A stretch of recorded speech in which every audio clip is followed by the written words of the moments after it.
James Howell. This is part 5 of the Fatal Frame 2 playthrough, and this is the Deltahead stream. Starting the day after Election Day, which has been like the evil inverse of Christmas Eve, right? Where you are huddling terrified of what 50 presents are going to be opened.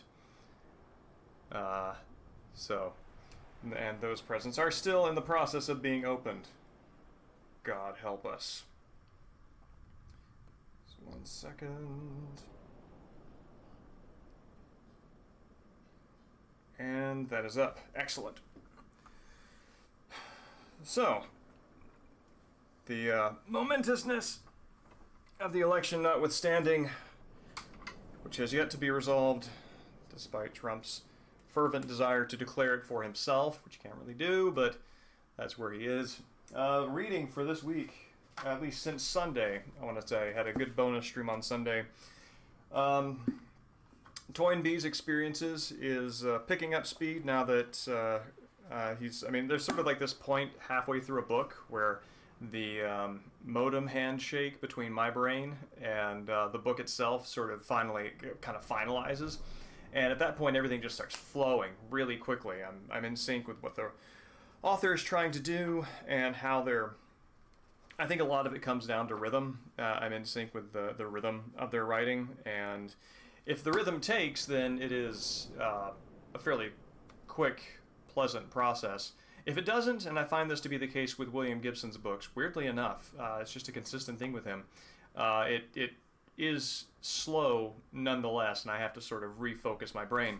But that's not the case with this guy. He's a 20th century writer with some 19th century, late 19th century Victorian style training, and he is has the right amount of ornamentation to make it to make even writing about factual information very pleasing. And he is describing the chapters I've been reading are war, change in its character and in people's attitude. And his description about how people used to think about war as just simply a fact of life pre-World War I, before that volume of death and destruction was even possible, is a marked difference. And he points out England, France, Germany, and Japan uniquely as nations that experienced devastation on such a scale that it altered their view of war. And he pointed out that other countries like America, Soviet Union, those being the two big ones, have not had the sort of intimate devastation that those four have. And that analysis, he goes into like the changing attitudes of war in post-imperial Japan.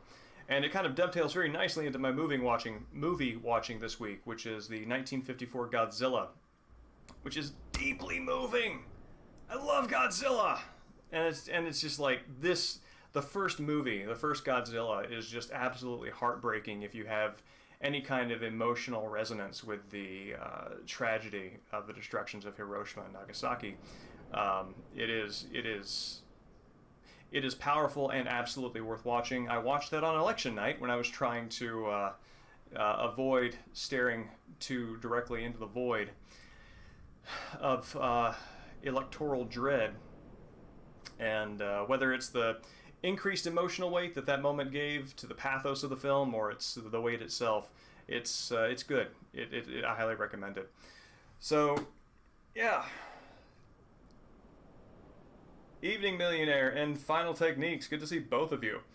I have seen, actually, prior to that, the only Godzilla that I'd seen is actually the American remake with Bryan Cranston. I think I watched it on an airplane flight. And I really like the old style Godzilla. It's very wrestling oriented. It's got that same kind of kayfabe feel to the backstory, and there's a lot of body slams and junk. So that's good. No Final Technique. I have not seen Shin Gojira. Evening Destin. But to wrap up the reading, continued reading Mabinogion, and this really picks up. If anybody is familiar with the Chronicles of Prydain, from which the Black Cauldron is the kind of the select choice that everybody remembers. The Chronicles of Prydain is a 5-book fantasy series that is extremely good, and much of it is drawn from Welsh mythology, and you can see so much of those books in the Mabinogion. I mean, there's even, the Black Cauldron basically comes from the second branch, which is what they're calling chapters in this. The second chapter of this book, the Black Cauldron as an object. And you can just kind of see where he's drawing all this stuff, and it's really wonderful to have like another source to draw into some of the magic of the Prydain universe. So this is fun. Let's see.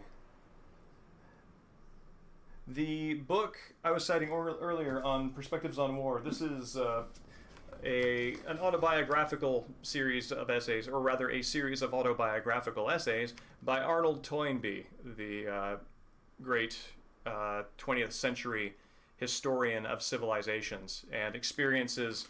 They're kind of, I don't know, it's a little bloggy in some way, because it's some autobiographical essays, but a lot of things are just like, well, here I am, I'm 78 years old, and this is what I think about how the 20th century has shaped up. And but it has a level of informality, for a 19th century stylist that makes me think of blogs for whatever reason. The one based on Welsh mythos, that is the Mabinogion. I can put that up here. There you go. That is how it is spelled, if you want to take a note. And a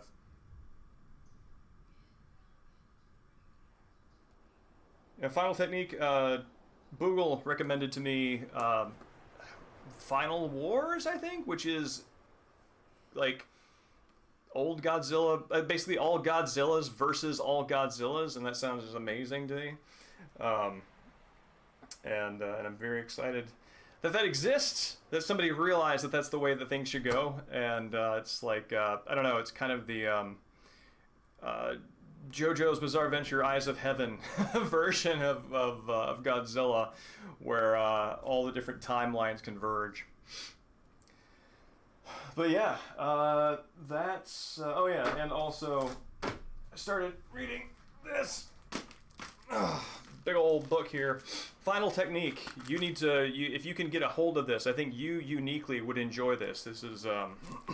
is a scientific approach to city planning that is based on the twin considerations of human need and ecology. So I think that that would interest you in particular, knowing your love of architecture and human settlements. So that brings us actually a little bit over the normal 5-minute introduction. So we're gonna load this up and jump into Fatal Frame 2.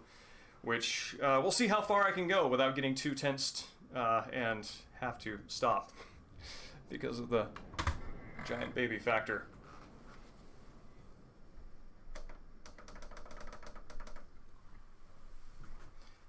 So it occurs to me there is, in fact, another horror game of these generations that does, in fact, have a giant baby factor, which would be, I think, the Clock Tower games. But in this case, you stare inward and you discover that the giant baby is you. The author on that one is Konstantinos Doxiadis, and that is spelled Doxiadis.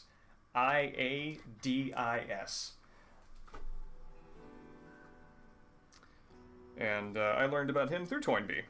So he is... his writing is geared toward predicting the advent of Ecumenopolis, which is the world city that will inevitably happen if human settlement continues to expand. But let's see. So volume out here. It's kind of quiet. Let me get this fixed.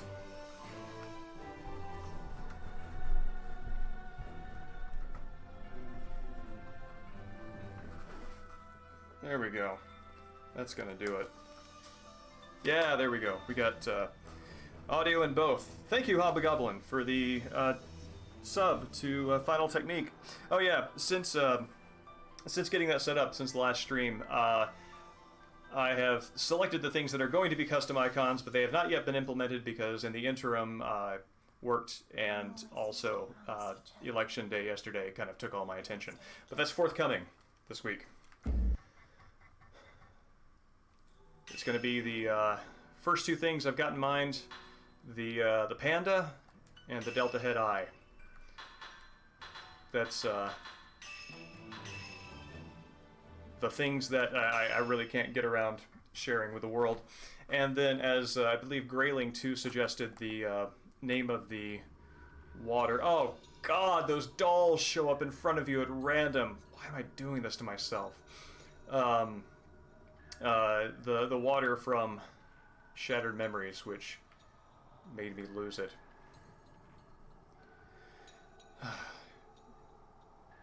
I'm pretty sure this is some sort of loom, but it makes me think of those newspaper stations that seem to be everywhere in Raccoon City and in the Arclay Mansion in Resident Evils 1 and 2, but that I have never in fact seen in my life in any public or private space. Okay, so what am I doing? Do I have any idea? I don't think I do. Photo. No photos. File. Typically this helps me. Okay, right. I need to find the head of the doll that is in that room with other dolls and stick it on there, and then the door will open. That's right. So where have I been, and why does my controller really want to go right?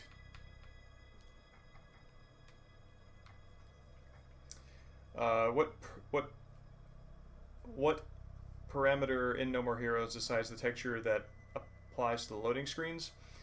Do you mean I guess it depends on which loading screens you mean. Do you mean the ones where it sort of goes to a single color and maps onto all the shadows and then fades back in, or are you talking about like the boss ones? That, I don't know. I think it might be luck of the draw. Alright, so this is the door. Oh god. Yeah, I've got like this visceral memory already of having to deal with that doll the last time I came through here, and I'm just dreading it. But yeah, I think it's random. I know that in some instances the random selection can get a little hitched, so you can wind up getting a lot of the same roulette multiple times over and over again. Or enemies will get stuck spamming a single attack. So if there is a randomizer that all of them share, that might be something that might be a factor in play. Okay.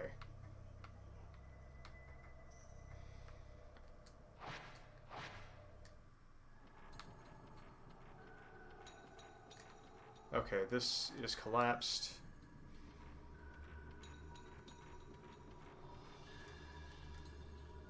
Alright, I'm super curious what's gonna happen if I do this.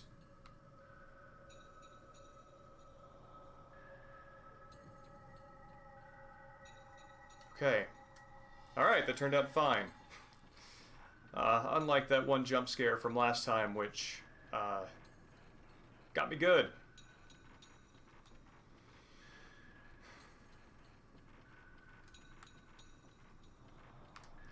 Okay, that other door is locked, probably from the other side.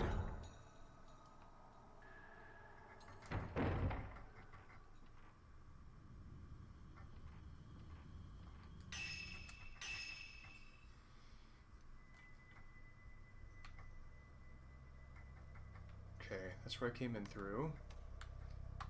This is a door that I have not been in.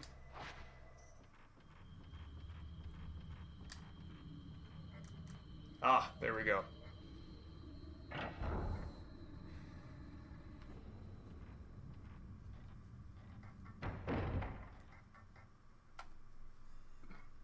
Pardon.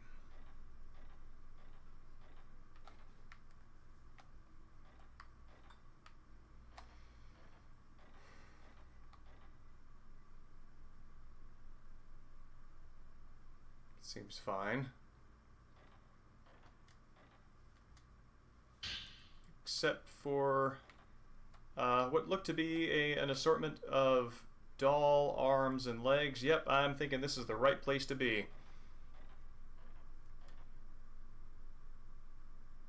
Yep. Isn't anything that looks especially useful. The controls in this game are fine. I'm actually curious about something. What kind of options I am allowed. Oh, there. That's a quick button to access the map. It's a great time to learn that. I might need to check the options screen at the title to see. But it's basically 2D, third-person perspective 2D controls. There's a burn mark in the corner of the room. What if somebody tried to burn one of the doll parts? I mean, kill it with fire is absolutely my response to encountering those dolls at random in the hallway. There's an open book in the drawer that was slightly open. I saw Azami, even though she should be in the hell pit by now. She was asking me to kill the Azami doll. I had made a grave mistake. The twins had at last become one again. I was wrong to make that doll. I think Azami was trying to tell me that the head and the hands of the doll are hidden in a box somewhere in the house. Oh, wow. So, it sounds like they did the ritual successfully. One twin killed the other, but he made a doll as a sort of surrogate for her, and that mannequin somehow drew out the slain twin's soul from the ritual combining, or whatever that is, and wound up screwing it up. Weird. Alright. So it's hidden in a box somewhere in the house. Ha!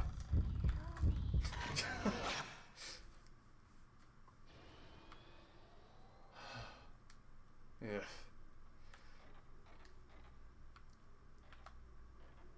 Oh, man. Yeah, I got Dolomite. Let's see what Dolomite sounds like.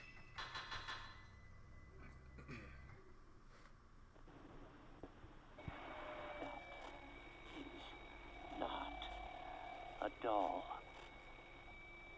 It is not my child either. It is a ghost. I must kill it. Even if it looks like my child, I must kill it.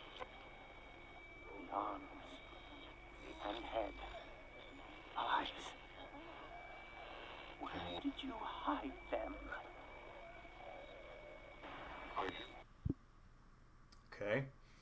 Man, out of all the potential horror scenarios, I've got to say that, I mean, all the spread of potential horror scenarios that these games offer, the notion of being tormented by a doll in the likeness of your ritually slain child has got to be one of the more distressing elements.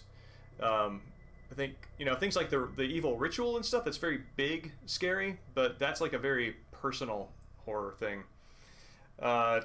Yeah, actually, I mean, I think they probably could have gotten a little bit of more mileage out of that by calling it Dolomite, because the whole doll thing, you see, but they didn't. The objective-subjective camera style, that's something that I would need to find on the options screen, since apparently it does not let you change that on the fly in the game. So, let's see, anything else I'm missing? So, learning that it's in a box in the house doesn't totally help me. Because I've been all over the damn house. Parts of a smashed, half-finished doll lie on the table. The eyes seem like they're looking this way.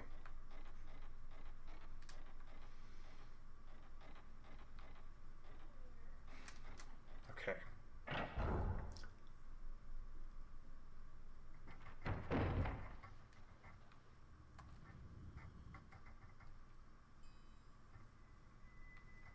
Where have I not been? That is my way outside. Hallway of Contrasts. That's Screamtown right there. Clock Hall, that's where the lady that falls yells.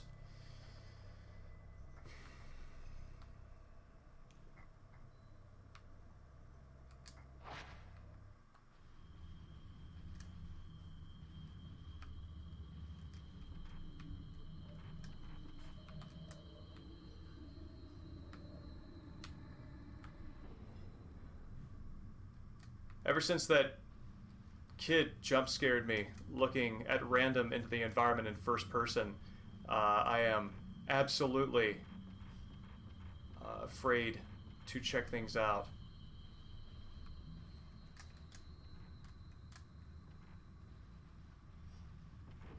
Yet also, the inner self that is punching me on the shoulder saying, "Come on, do it,"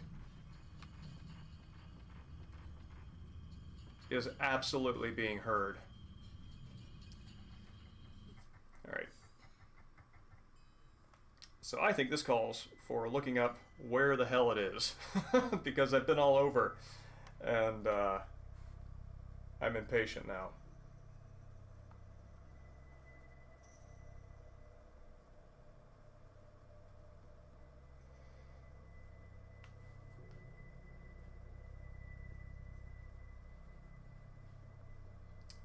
Located at Kiryu House, storeroom with window near the Hallway of Contrasts. So there's our Hallway of Contrasts. Doll room. Twins room. Clock hall.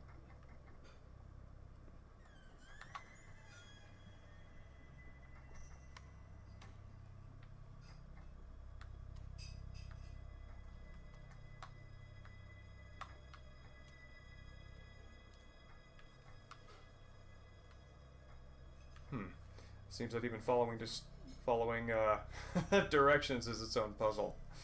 1 second.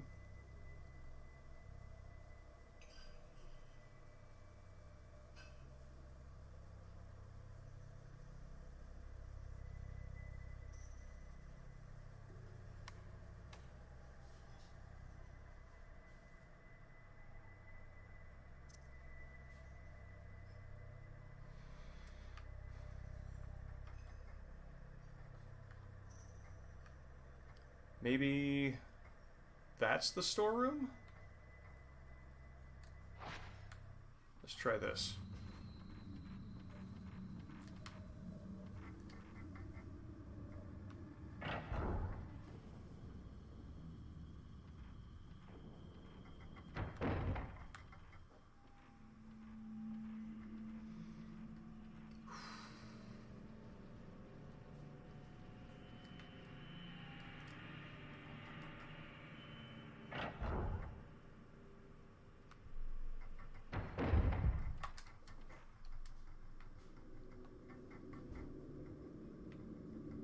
I heard a heart thump.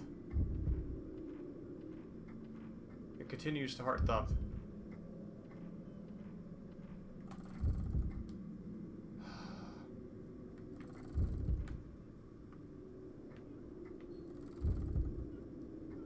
And there's a quiet screaming, quiet squeaking sound.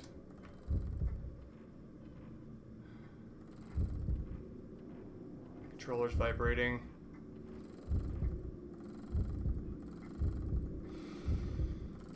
Okay.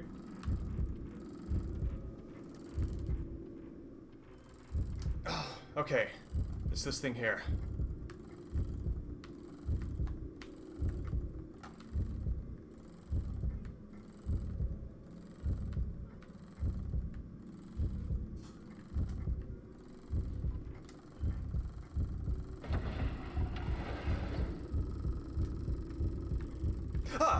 Jesus.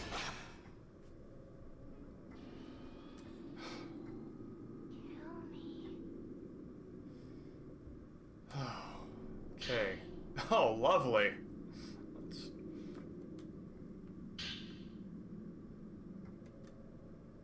To comfort her, I'll make a doll that looks like Azami. She has been emotionless since the day of the ritual. I'll make the doll look exactly like Azami so that when they are together, no one will be able to tell them apart. I mean, the spirit of that effort notwithstanding, it does seem like making a direct replica of the sibling you ritually just killed. Not maybe the best way to grieve.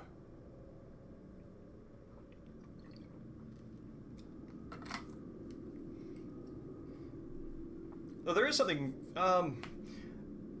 this particular angle on the story, which I don't remember showing up in any of the other Fatal Frames that I played, it actually has a quasi-science fiction element to it. You know, the idea of like the automaton, that the possessed robot, that or the golem.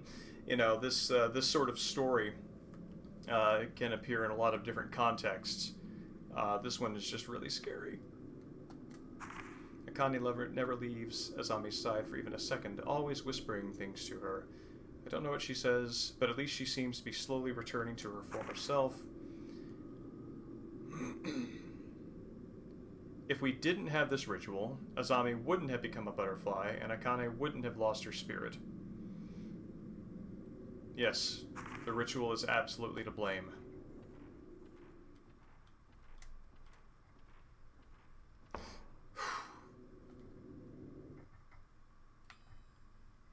Okay.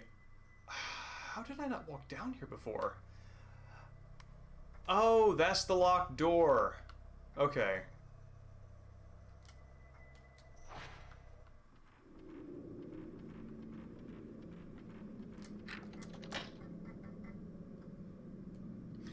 Evening, Viper. The sightseeing is nerve-wracking.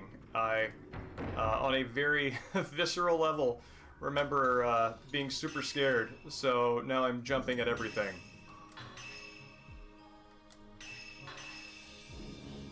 How are you?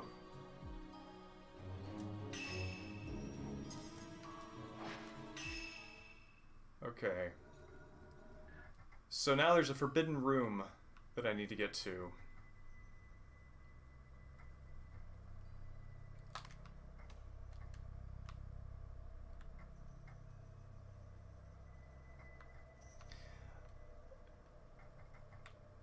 Yeah, I think that this game has made me the tensest that a survival horror game has made me. Ever, really.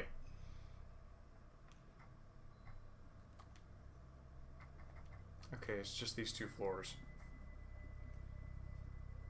Evening, Swimmy. It's good to see you.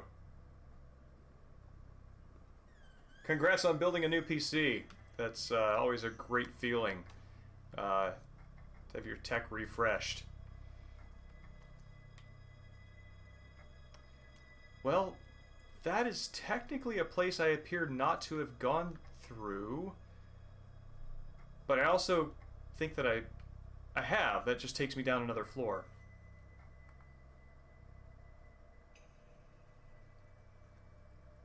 Hold on 1 second while I ask the internet for directions.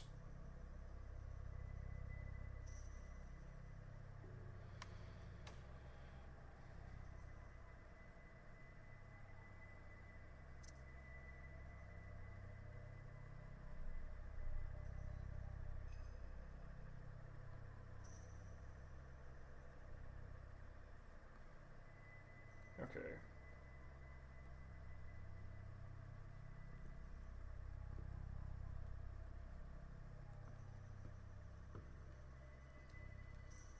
And would not normally be looking this up, except that I was when putting the archive of this stream up on the YouTube channel. I realized that I spent probably the final 30 minutes to 45 minutes fumbling around with this exact puzzle trying to find the item that I need.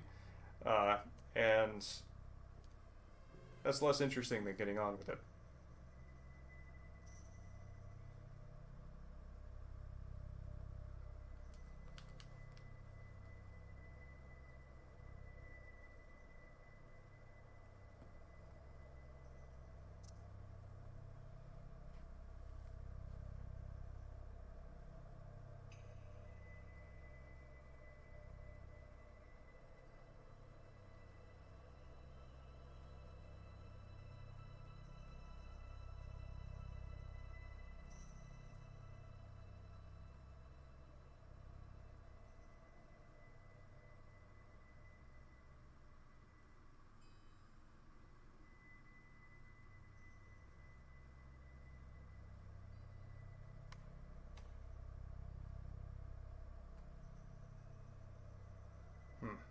Okay, let's try this.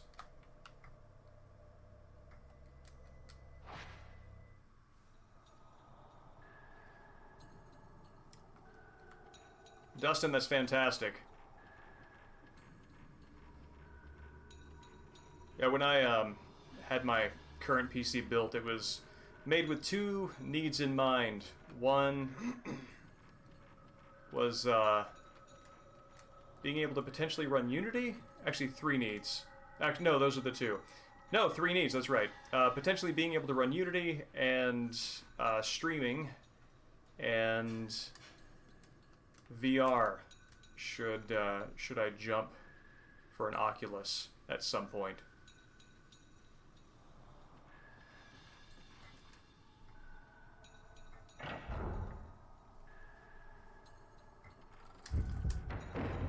What? Where? Who? Okay, here we go.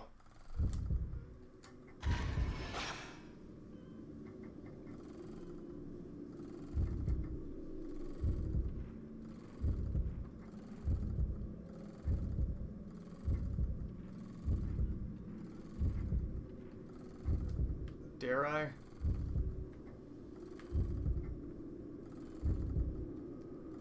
I don't know if you can hear this thing whimpering, but it's brutal on the nerves.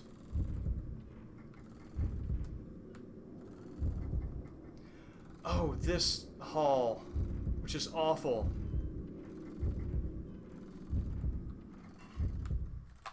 Yep.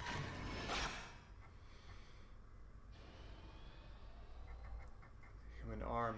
It's on the ground where the girl was standing. Okay. Okay, that worked out.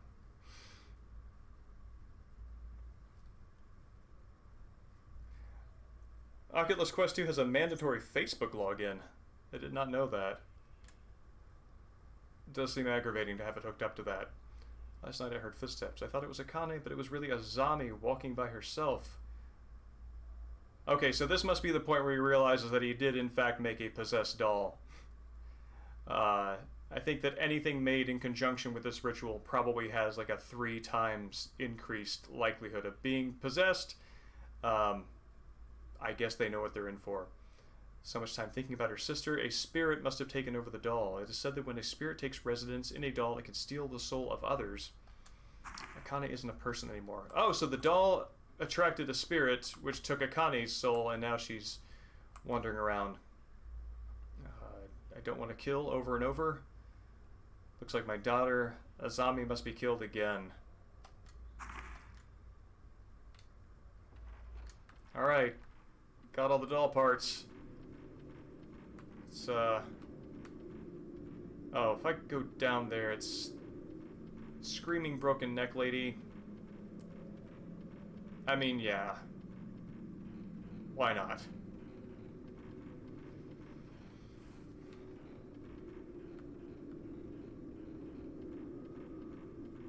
Oh, she's not there.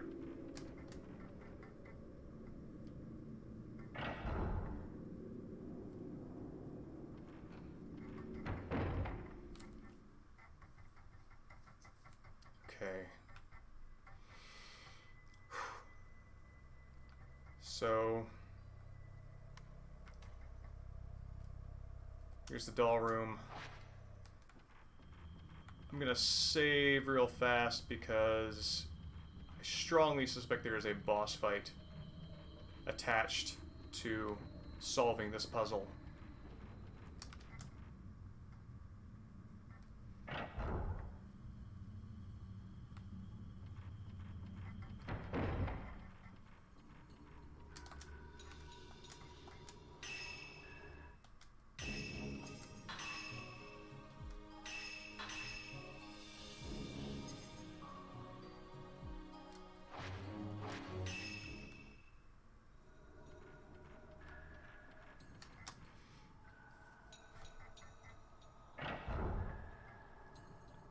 The last time I played this, in the interim, I've watched more than my share of, I think it's Jirageki, period Japanese movies like, samurai movies, Kurosawa, the Shinobi no Mono series, and I am much more familiar with the aesthetic of these types of buildings now because of that sort of exposure to those images, and I think that I think it makes these spaces easier to mentally navigate because there are pieces of architecture that I recognize that I can use as landmarks. Whereas before, if I were less familiar with the general sort of like cultural objectness of it, I might have had a harder time doing it.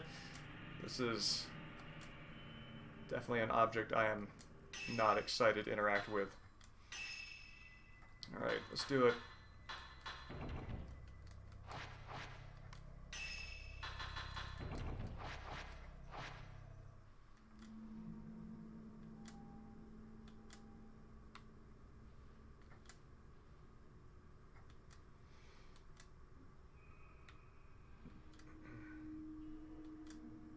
Creepy.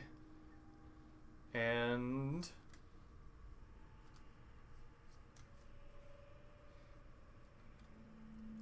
I am in fact equipped to do this.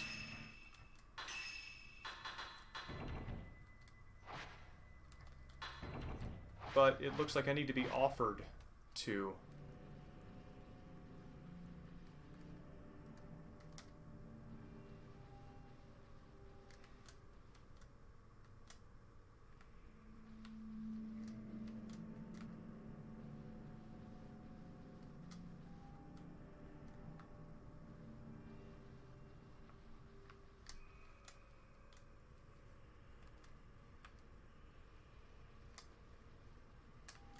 Do I need to like, approach it from the right angle?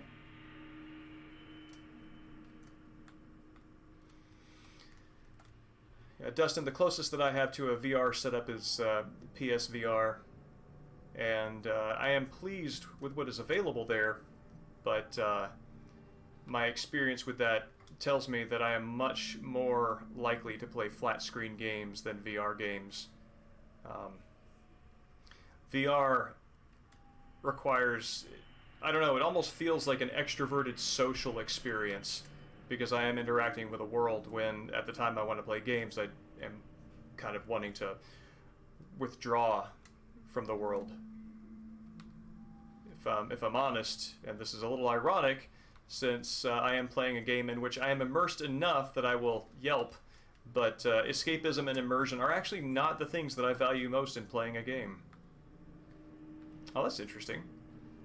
So if I'm over here and I look at it, it actually zips my character model around to the position where the camera can look at the doll the best. I wonder if it does it over here too. Yeah, I think it does. That's wild! I know they're just blipping my character model over, but it looks so seamless.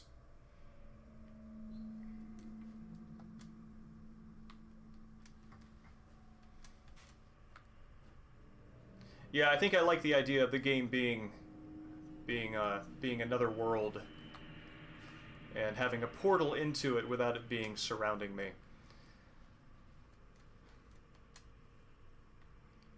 Well, sir, this is giving me a big old question mark in the adventure gamer part of my soul.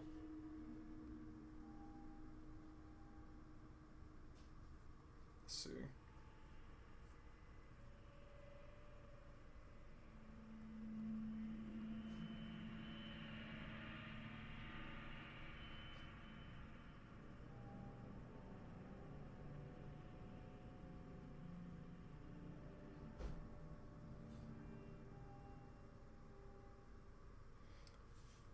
Oh, there is something I am missing, in fact.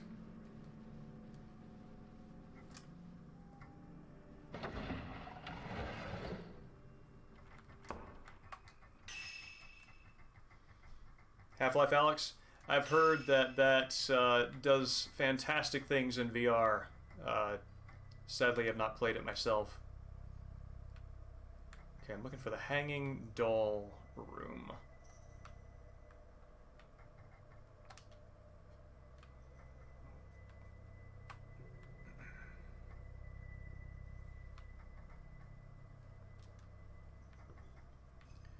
which I know I have been in.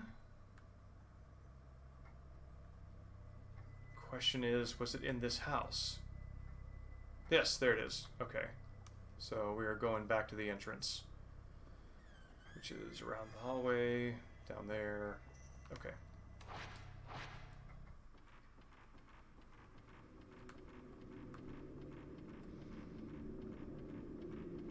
How does locomotion work in Half-Life Alyx?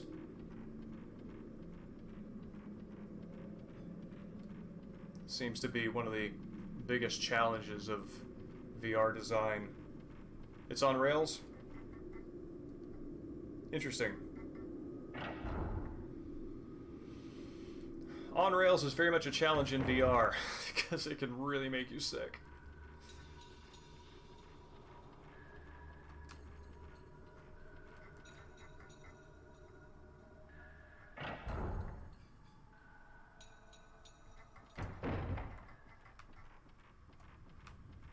Is this, no, this way. Man, I think Viper, you were talking about the change in color palette last time, and just the shift from, I mean, it's not super rich, but the sepia tones of the previous area to the ashen colors here are, it's impressive. I cannot get into the hanging doll room because it's shut by a powerful force.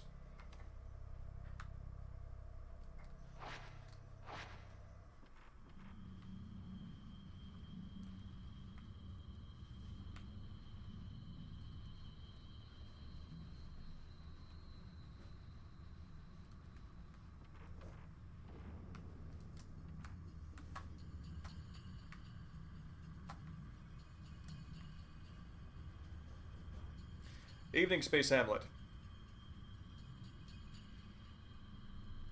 It's good to see you. Yeah, we're dealing with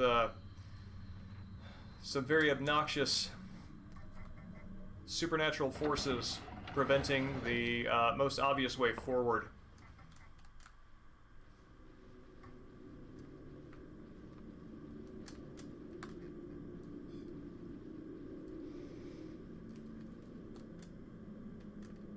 One thing that I am appreciating about the way modern adventure games are structured is a map that shows you areas where you have things left to explore in, because of circumstances exactly like this.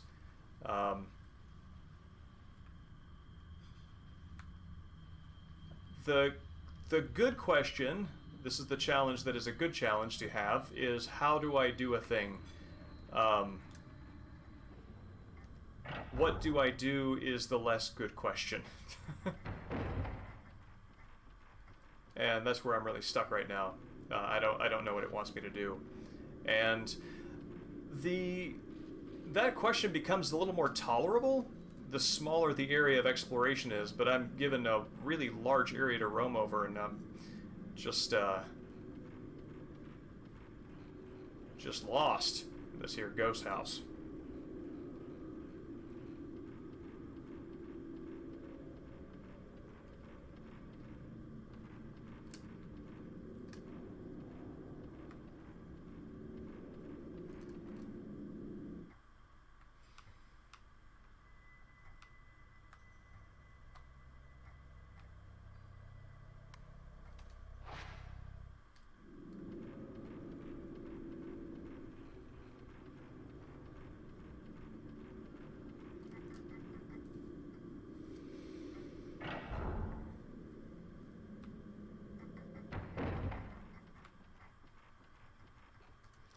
Evening, Texas Red.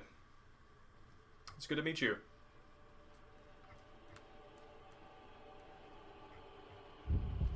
Oh boy. We've got dread heartbeats, which I don't feel any vibration in the controller, but I think that does mean that we're close to, God help me, whatever we need to do.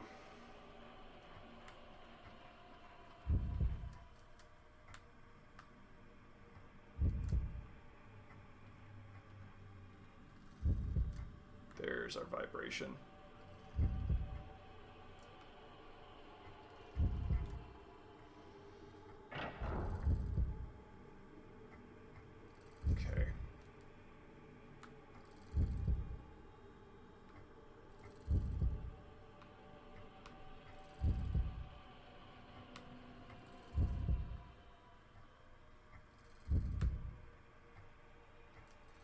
Okay.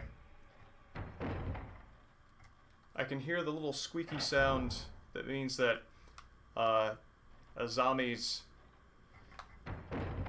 hint presence is nearby.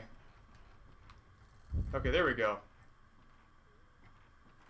About to say, don't bug out on me.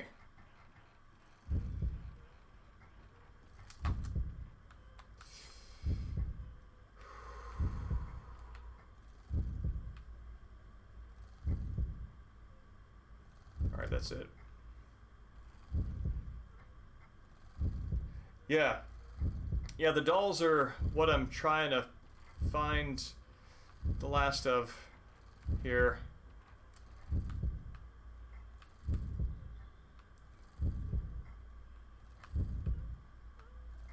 Oh. Okay.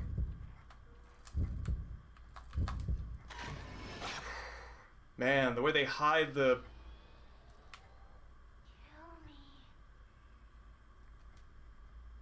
Okay. Yeah, the way they hide the children's ghost behind a tactical camera angle and then reveal it to you only when you go into first person is very effective. You don't need a substitute for me. I am part of Akane now. I am one with Akane. Kill it. Kill that stupid doll. So... Who was Violet?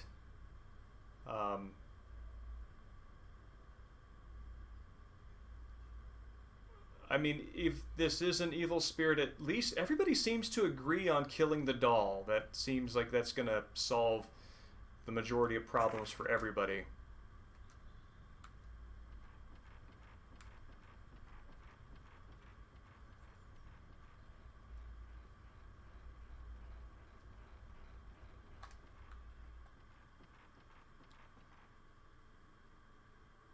Bridge for Tachibana side, cave only for Kiryu side.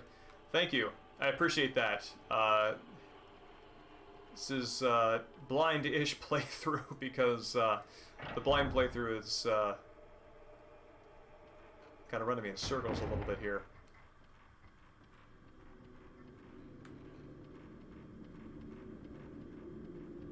Alright. Rub my lucky lamp.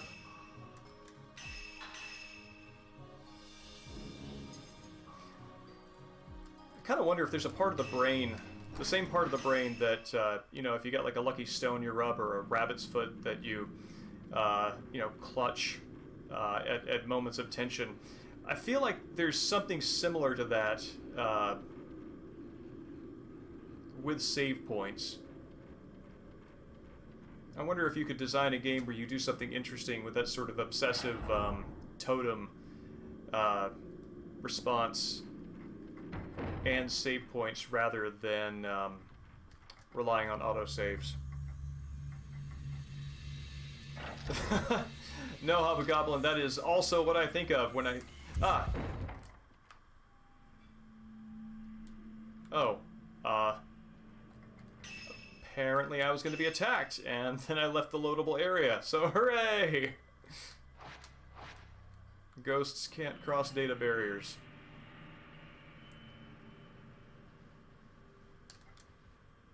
But yeah, the Yakuza-ness of this game's names, the overlap is noticeable.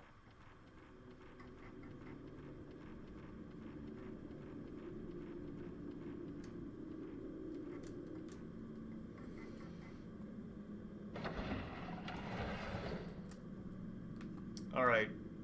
On note of suspense, give me 1 second. I'm going to take a break and before I jump into solving this puzzle, and I'll be back in like 2 minutes.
Alright, to break the tension, as always,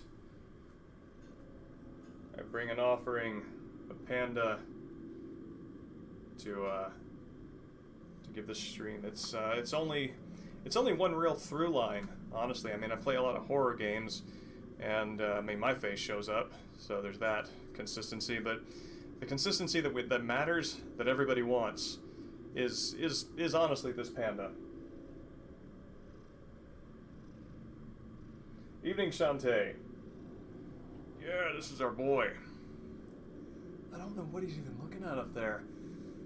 Like, every time I put him in this corner, he looks up there, and I've searched to see if there's any, like, spider up there. Anything is sort of like Cat's eye is sort of Terminator T2-esque, zeroing in on and processing data in, you know, text fields of old 80s fonts. But nothing. Yeah, Samson is a very good cat. Originally, when he came with Skylight, originally thought that he was going to be the difficult one because he's a little bit older, a little bit fussier, but it turns out, and this is true for animals across the board, that who they are comfortable at home is not who they are when they are in stressed circumstances like animal shelters or veterinarian offices. I remember I used to be a vet tech assistant and also volunteered, well, no, volunteered, I got paid. I worked for the SPCA in South Carolina, and folks on the vet tech side would always insist that their animals were great, perfect, loving, flawless creatures, and I have absolutely no doubt that they are when they are in familiar, warm environments that smell like they expect it to. But when you take them and you put them in a sterile place that smells of cleaning fluid and with faces they don't recognize, the personalities become very defensive, as they should, because that is what you do when you are threatened. But, so this guy turned out to be a real sweetheart when you give him his proper place. So, here you go. Thank you, friend. We love you. We appreciate your sacrifice, and your ears are tilting back. Yeah, let's go.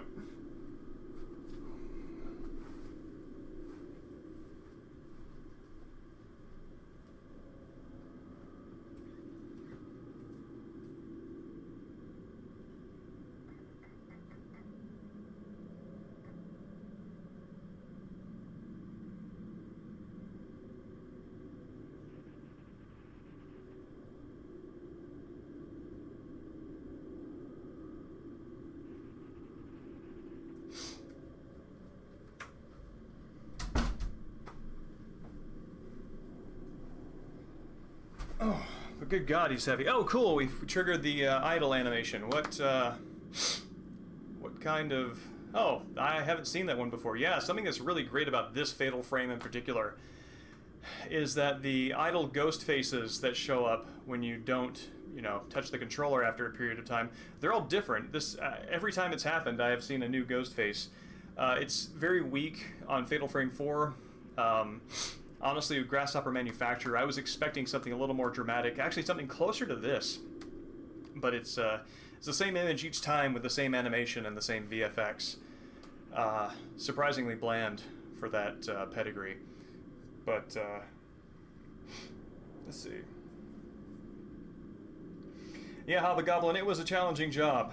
But, you know, for as long as somebody can do it, the critters deserve somebody who cares and who can put the energy and love into it.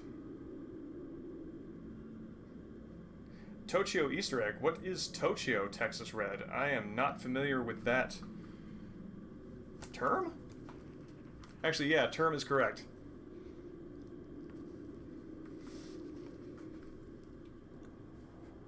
I'm curious if any sound effects come along with this.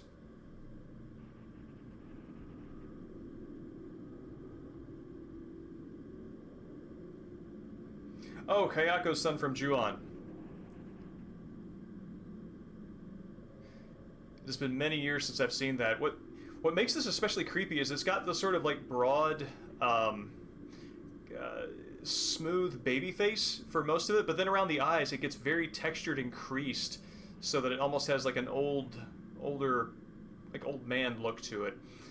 So it's this weird combination of youth and age, which is fascinating. There's also a little bit of a static skip that you get when the VFX flare up. So yeah, that's neat. Let's put that away forever. Please never. Please no more visits. Oh God.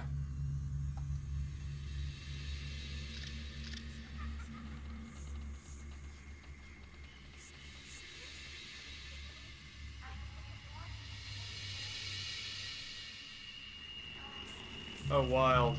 It's waiting for me to advance the text, but it's already playing the creepy doll laughter stuff. I'm thinking the one on the left is going to move.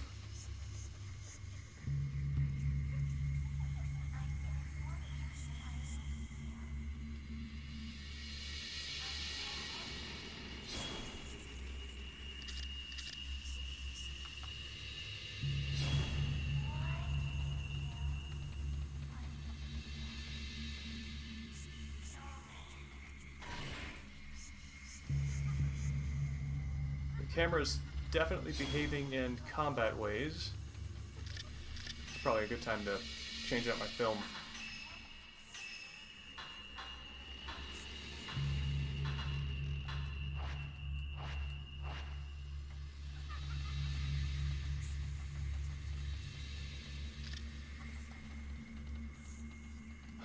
Like the fact that those dolls get their own special lighting. Also, the hair is moving.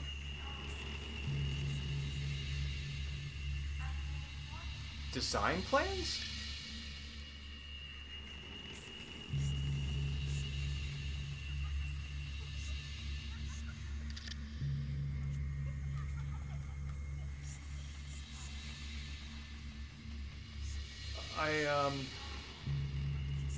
What?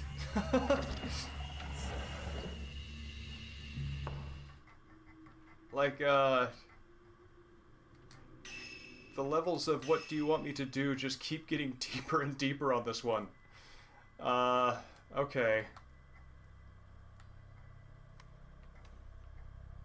So design plans. Maybe they're back in the sealed room.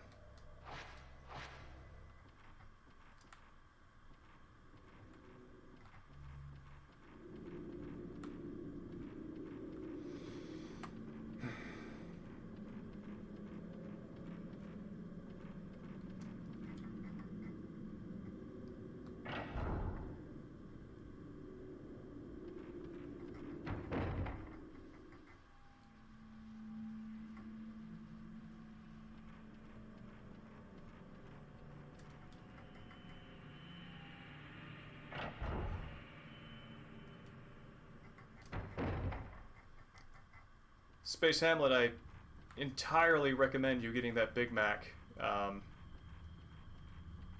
There are many things the body lies about, but that need is not one.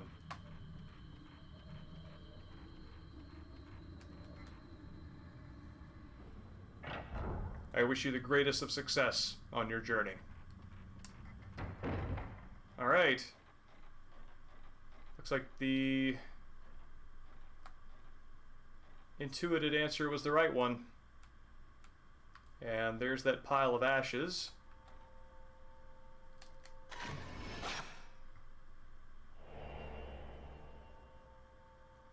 Everyone's facing each other.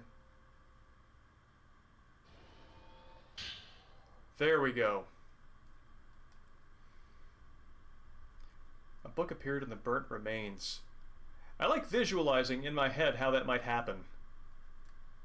Whether it's just sort of lifted up,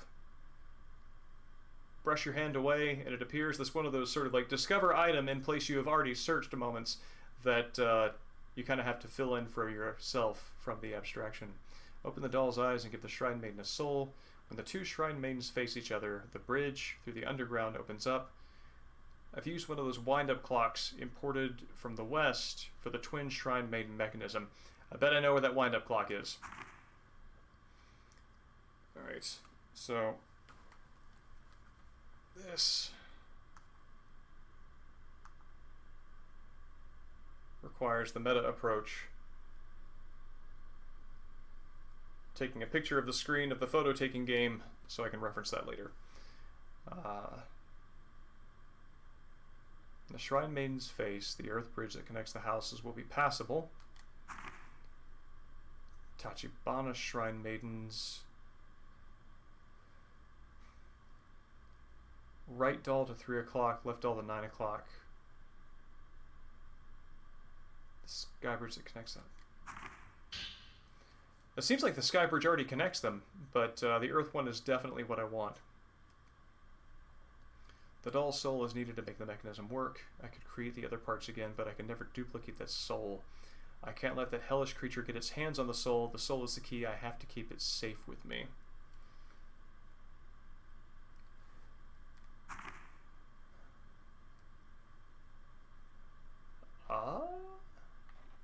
Camera angle shift.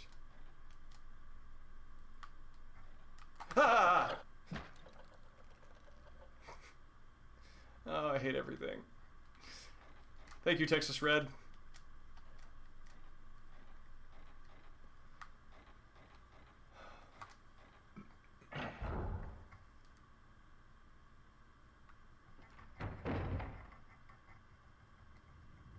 Why must only twins face this? Something something twins. Strange forces gone.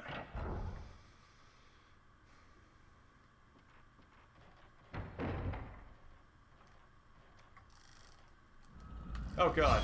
Who? One half of the twin triangles. Where are we at, friend? Oh, there we are. Why must only twins face this? No, no, no, no, no, no!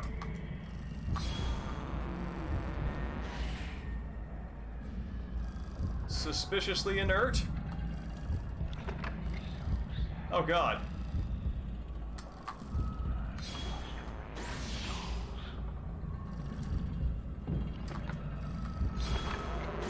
Did I get him? I did.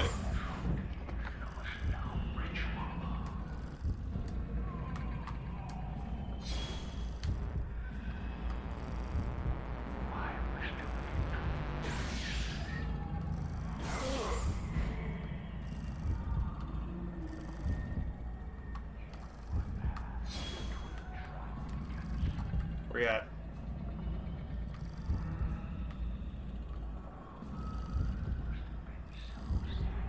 Ah!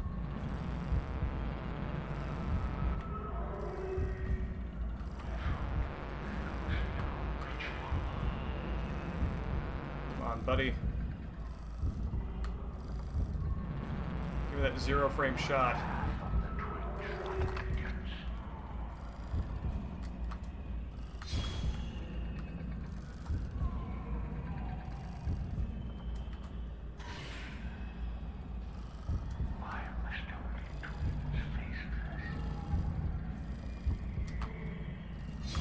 Where are you?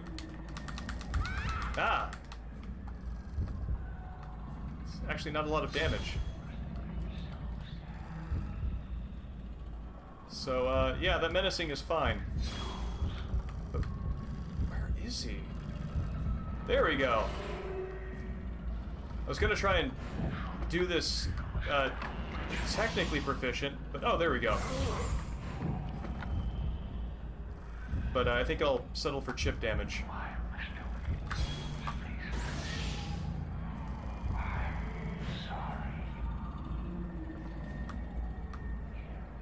That's interesting. I think he's the only ghost that I've met that has a rush at the end when he's near health. Glass eyes. Of course they're looking in opposite directions. First I have to kill the doll by hanging it. Then I must throw it into the hell pit. I know it knows this and is controlling Akane, trying to kill me. I have to throw it in. It is seeing the blank blinds me. My daughter must die again, and Akane must live the pain of losing her sister.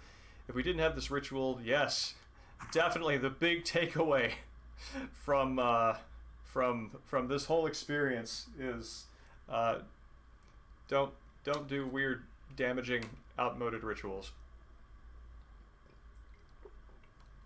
Although I guess in the mythos of this game, the Hell Pit is a literal thing, so maybe this is just kicking against fate.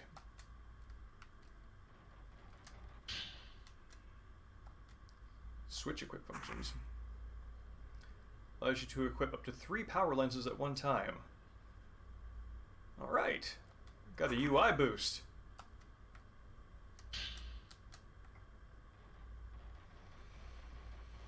Alright.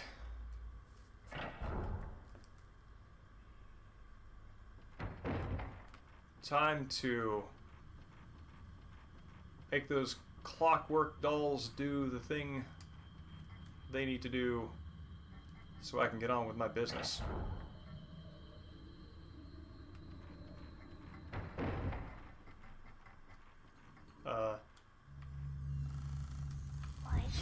Oh shit, shit, shit. There we go. What?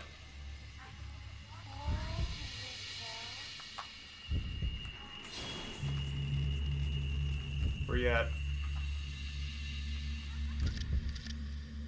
Ah!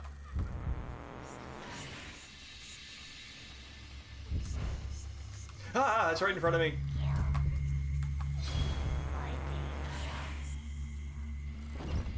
Oh, that's the doll, which doesn't take damage, apparently.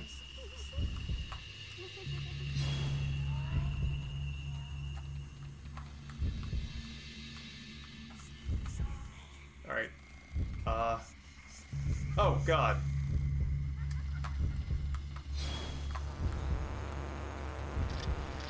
Come on. Yeah. Oh, God. There's 2 of them.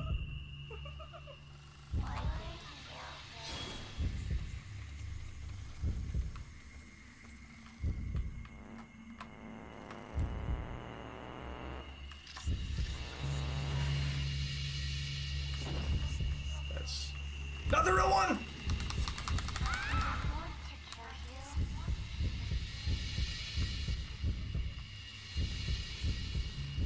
No!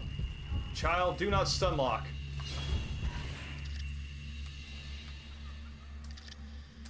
Yeah. Please be real.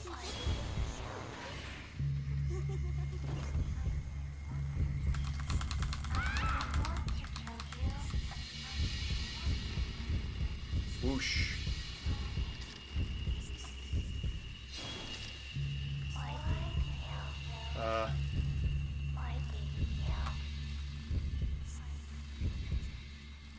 Kiddo, that's a very personal question.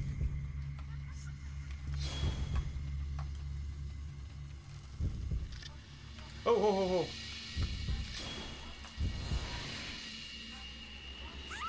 Oh, thank God.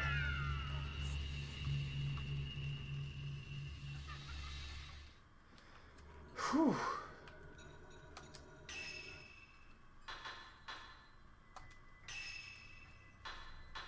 Alright, let's heal up.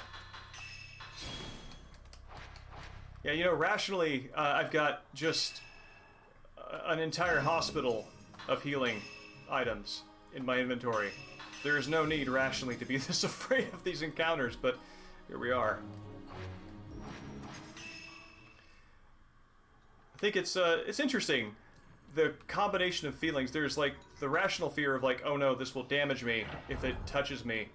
But that's not really what I'm responding to. I'm not responding to the numbers or that kind of fear. I'm responding to a kind of revulsion, which is really at the heart of horror.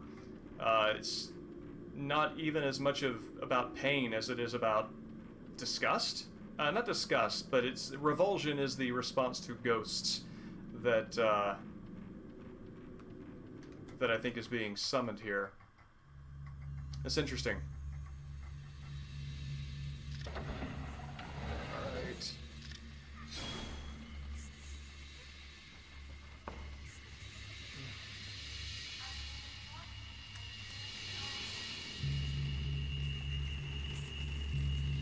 Okay. Hear a sound coming from the box behind the doll. Alright, let's go.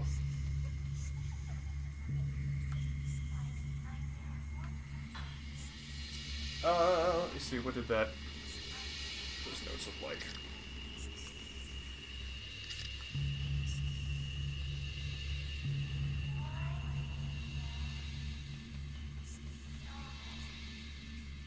Okay. Kiryu Shrine Maidens. With the right doll to 3 o'clock.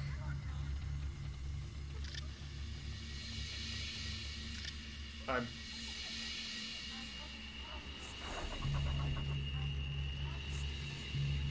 Oh. One of these puzzles. Yeah.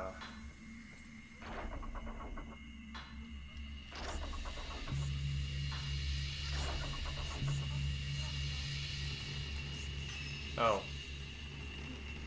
I have to solve this within a number of hits. Okay. So they have to be facing each other, basically.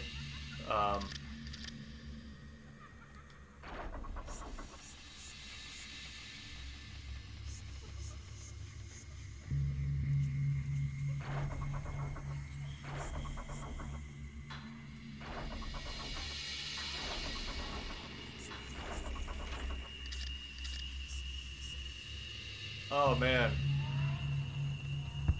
The solution to the puzzle is to set myself up for a pincher attack. Great. No, no, no, no, no!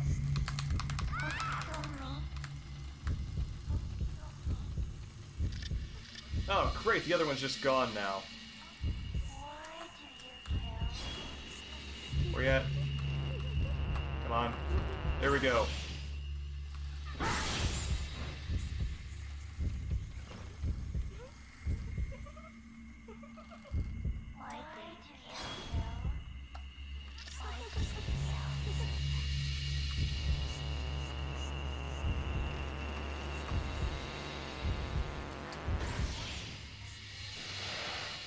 Oh god, what? Okay, that was the doll.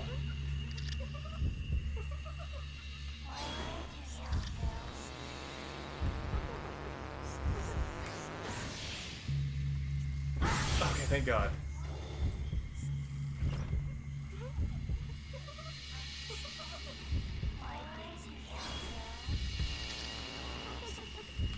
Alright, that's the one.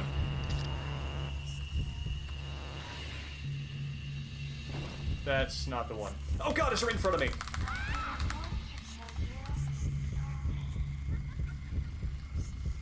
That's so weird that the doll... Oh, no, no, no, no, no, no, no! Okay, thank god.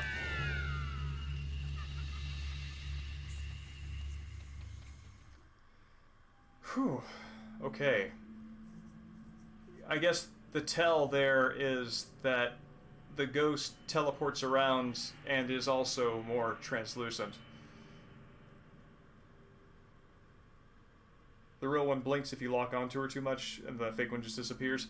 Yeah, there's also that audio tell of the sort of like doll crumpling sound effect that accompanies that. Pale purple crystal.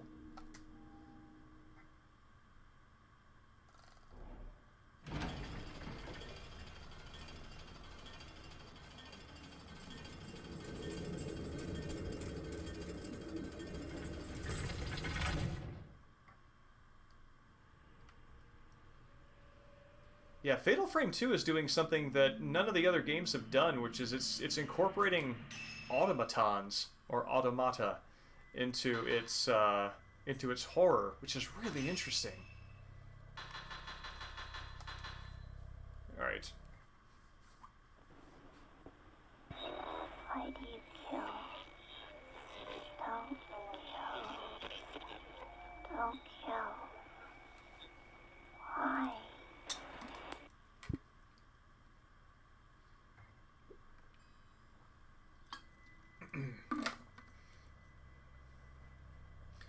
Something acoustically that I want is the satisfying crunch sound effects of popping open that little porthole and throwing a crystal down in there and then slamming it back shut. In my heart, that's what I want. 10 chicken nuggets and a Coke for a homeless dude who compared my look to The Undertaker. Congratulations. And congratulations to him. I'm sure he appreciates that. Space Hamlet. Evening, Ark. It's good to see you. We have just solved the puzzle that has been the bane of the last, I think, 45 minutes of the last stream. Yeah, let's climb down that ladder.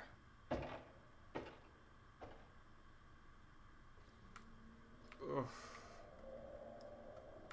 Well, so far as ideas go, this isn't the worst.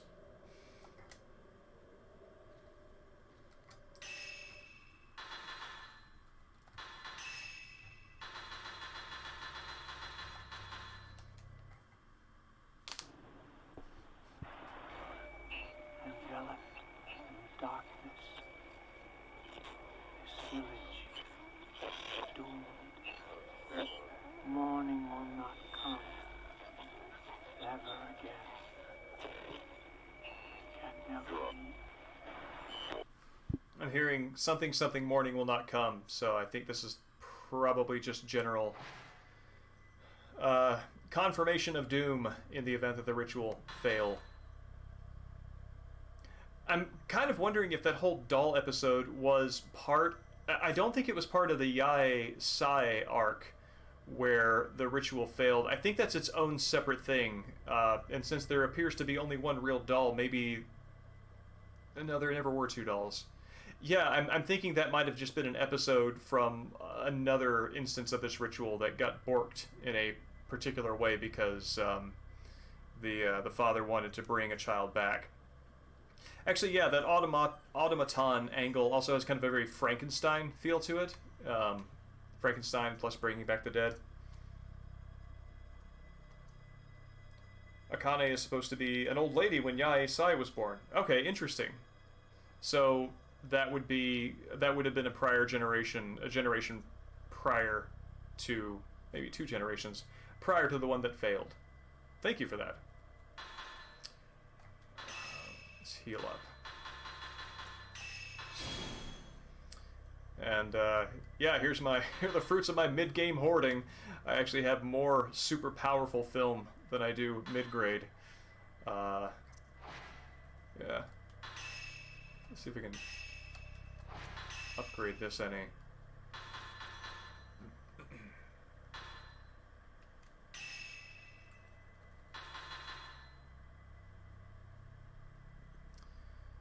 Stun. Slow.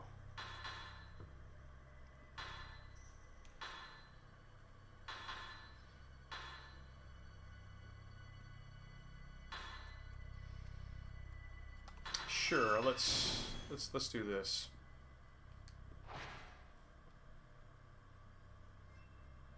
Their ritual was success. Their arc was about a man trying to bring back the dead. Yeah, that's the way it seems. Which is fascinating. I don't remember that kind of sort of side story aspect of the first game's storytelling.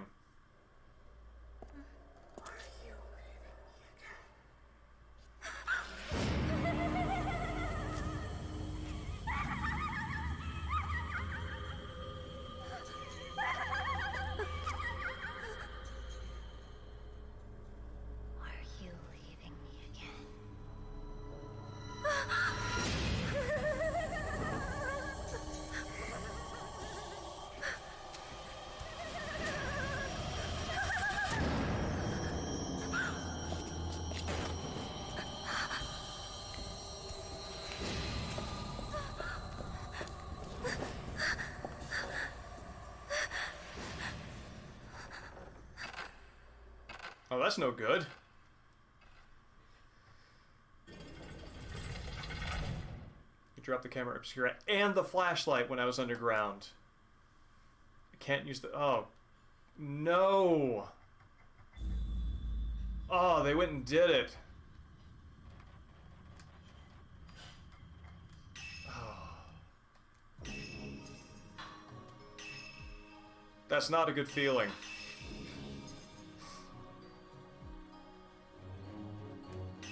To take a scenario where your strength is already kind of disempowered, because the only thing you can do is look at them, and then remove even that.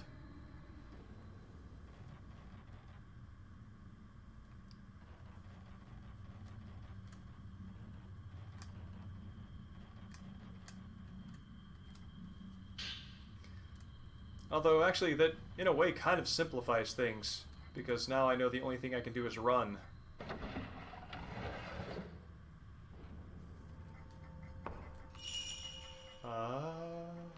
Ah! I kept waiting and waiting. No.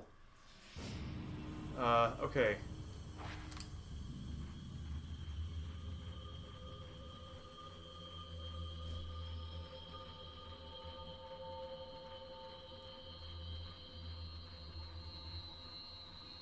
What's going on here?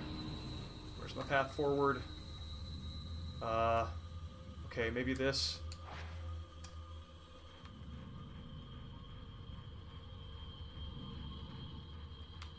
No, no, no, no, no! Controls!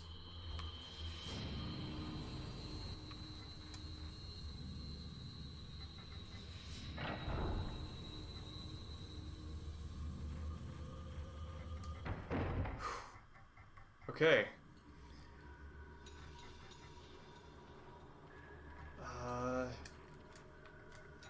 Oh, another save lamp right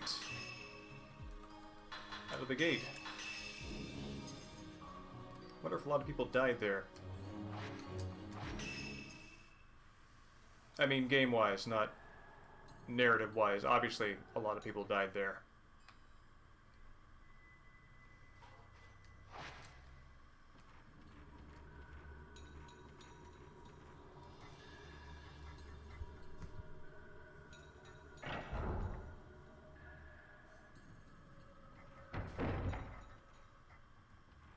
Oh no. I am detecting... The VFX are telling me that something's up.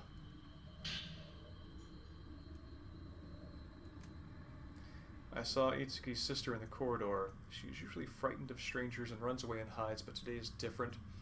Seemed like she wanted to tell me something, but she ran away without saying a word. Maybe Itsuki left a message with her. Itsuki is Dark Souls boy.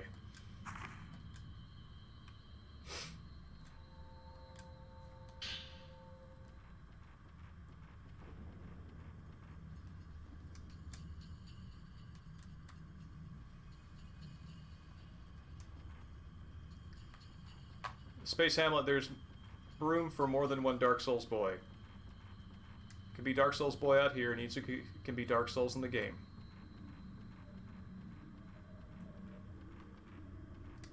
I mean, I'm not going to tell you what to like, but between the two, I think you've got the better deal.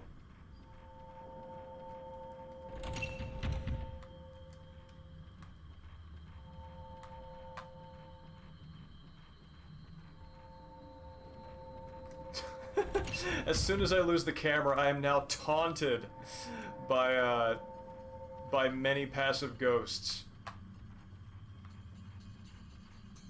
Okay.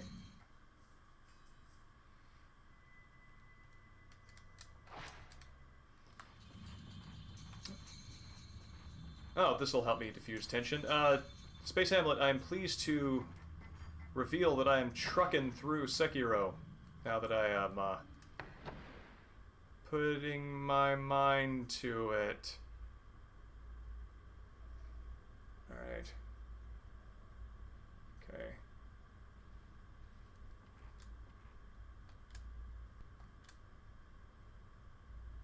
I'm amazed that she even looked inside.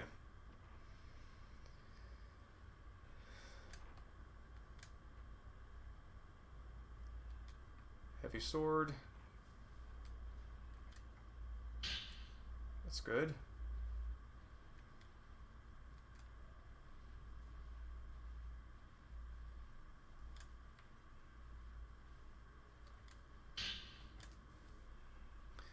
Because of Yae, Itsuki has been taken away somewhere. How come? Itsuki did nothing to her. It's all her fault for winning or running away. Sounds like Sai definitely bears a grudge against her sister for trying to avoid this responsibility. It is an interesting and surprising turn that the person who is most resistant to the ritual is the one who would survive it.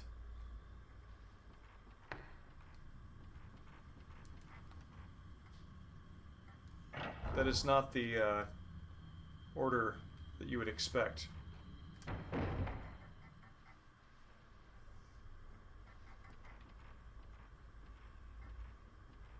Alright. Gonna do this. Okay. Excuse me.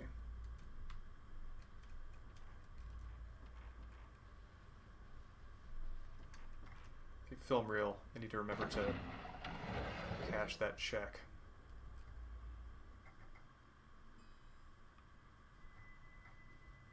Okay.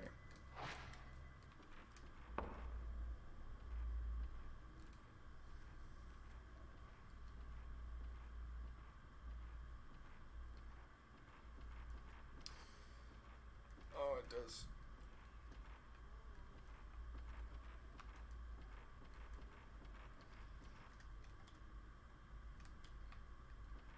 Well, I'm doing well enough not to need the stone mirror, so that's good. Itsuki blames himself for the failure of the ritual. Oh, interesting. And there was a love relationship between the two of them.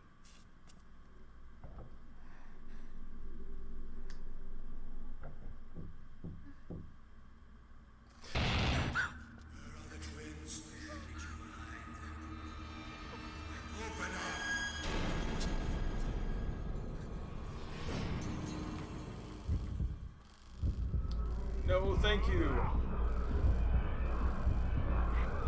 Wait.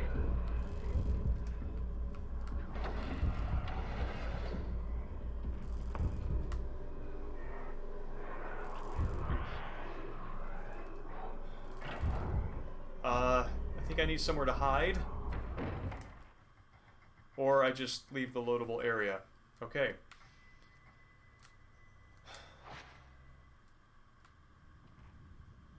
Alright. Sounds like they're not following me.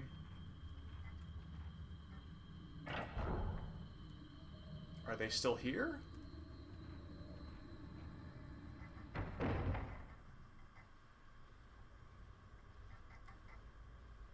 I've got to say, I hope it's coming through with the balancing in the stream, but the sound design in this game is phenomenal. It is pulling me in much more than the first games. Nope. And yeah, Texas, that seems like, I don't know, romantic attachments. Ah, okay, they're still there. Romantic attachments in these games are generally bad ideas. In fact, basic existence in these games is kind of a bad idea.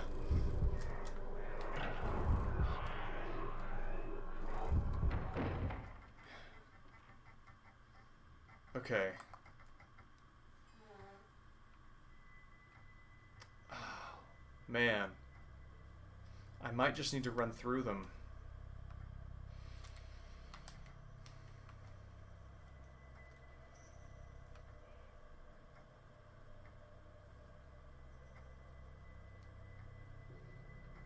Okay.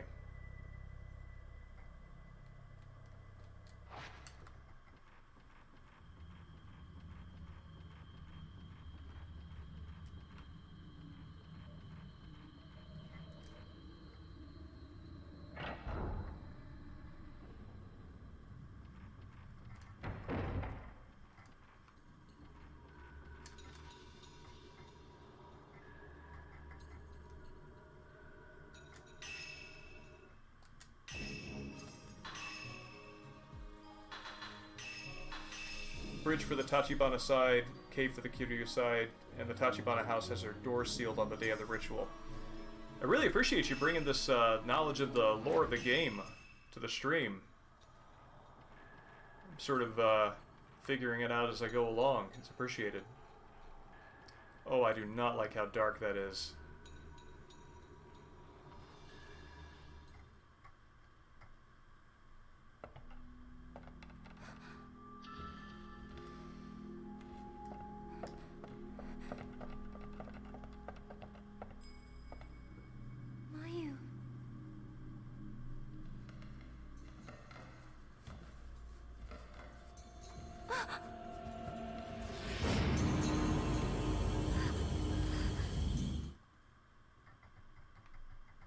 You won't leave me alone again. What? I didn't tell her to do that.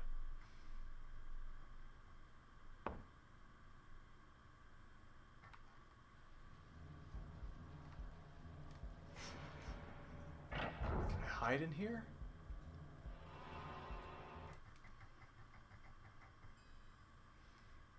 Okay. Yeah, it's gonna keep on running.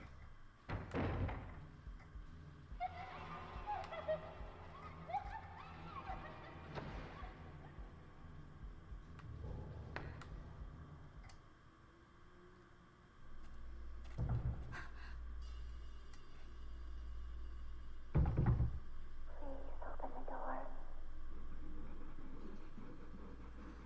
Please.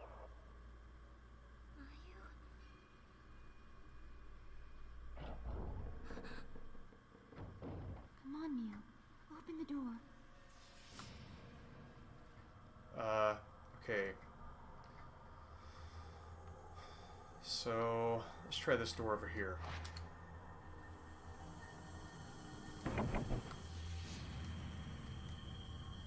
Polonia design. Okay.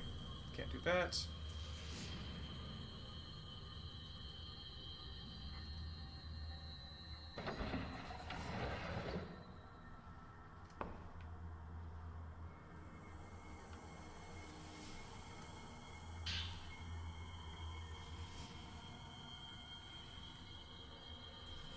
Okay, that all looks exactly this.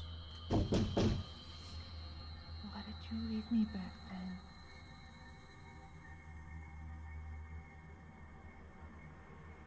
Her voice is different.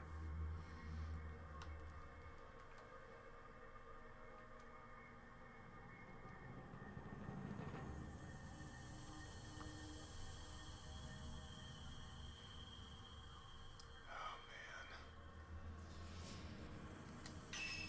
man. Being cornered and being given the choice for when to leave is excruciating.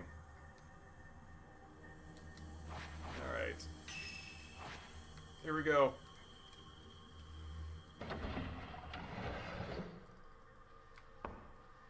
No, no, no, no, no, no, no!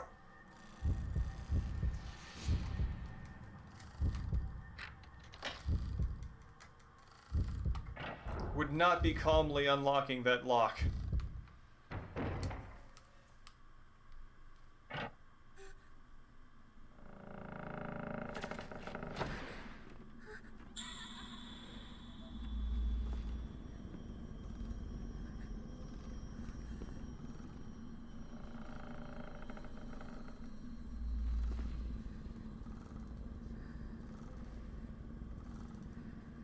Let's take turns. How about now I be the ghost that surprises you in the closet? She is gone. Seems fair.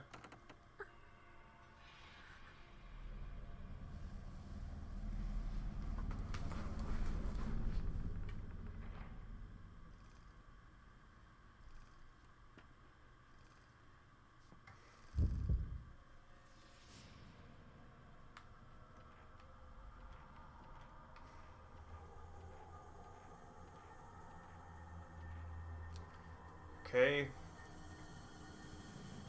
Various kinds of cornered. So, let's run out of here. Take a right. Another right. I'm really hoping that her grabbing me is not an insta-kill.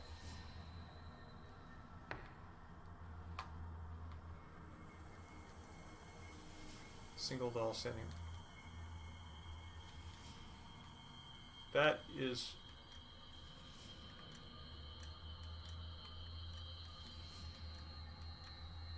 Okay. So... maybe I go back and get that other doll.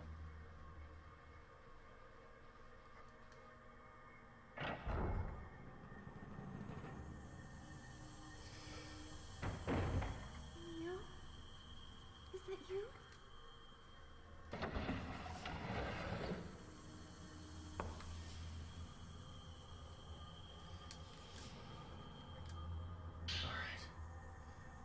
Yeah. A weird consequence of the way that this is played with Mayu being the threat is, as Mio, you kind of just want to get away. So you wind up kind of psychologically sympathizing with Yae and her horror that would lead her to escape. Why didn't you come back? I kept waiting.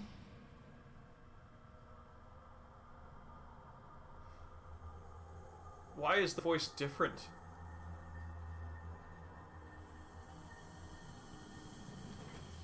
The fact that the voice is different adds a new dimension of upsetting to this whole moment. All right, swing and a miss. Sister.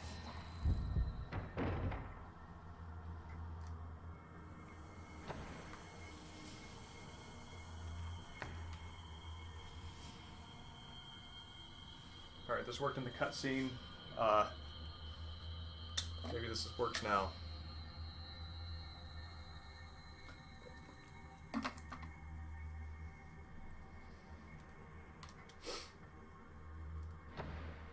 Okay.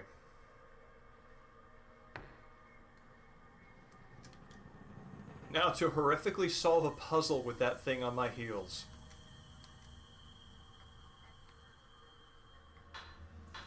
Alright. Let's, oh wait, I don't have, I need to summon the file here. Are you going to break your promise and leave me again? The voice is different again!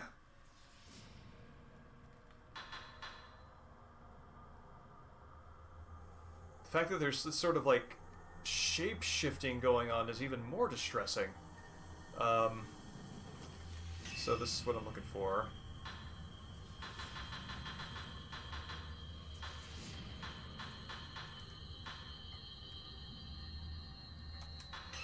This iPad. Excuse me. Alright.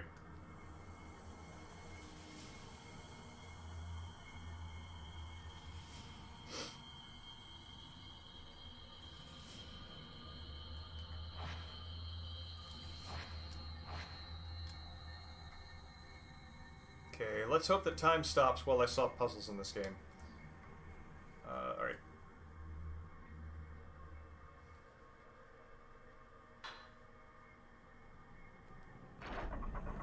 Alright, Del, 1 hour forward.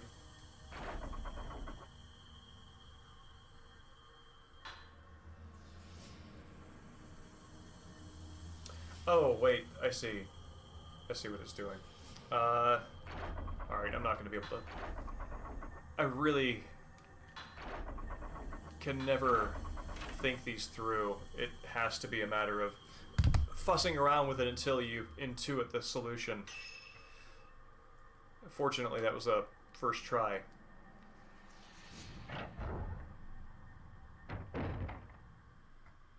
Don't go. Stay with me.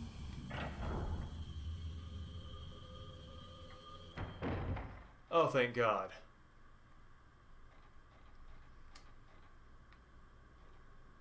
I mean, I'm not super excited about being in here either, but it's better.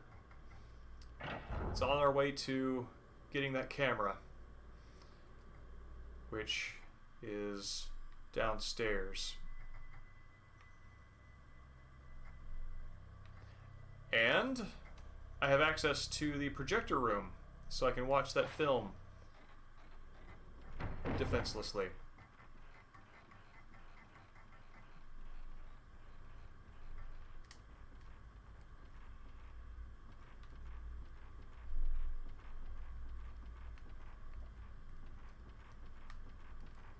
And having a camera angle peeking out from behind boxes like this, with those child ghosts and their dolls, touches on the anxiety of the haunting in a very indirect way. It's good. Actually wonder if that's the kiddos looking at me. Alright, 5.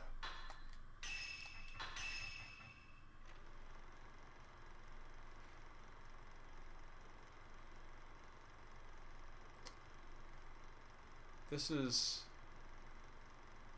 the journalist, the woman who came looking for her fella in the Osaka house.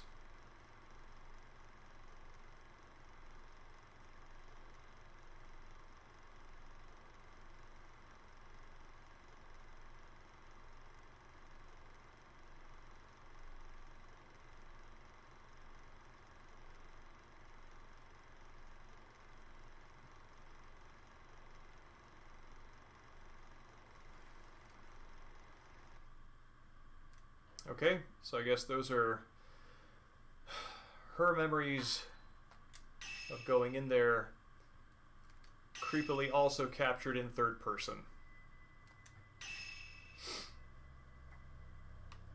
Okay. So go through this door and then take it right. Ah!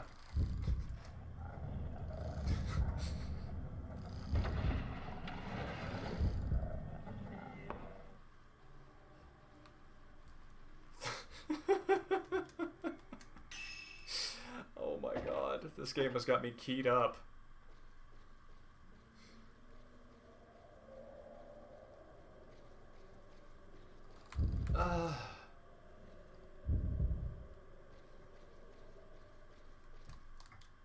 Oh, thank God.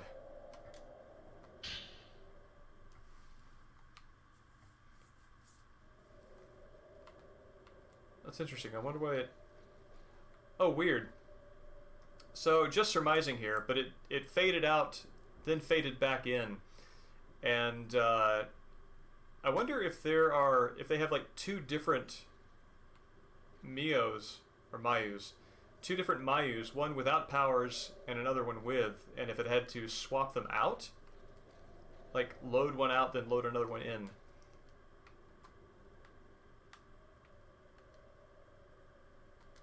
Actually, let's, were there many tapes for that projector?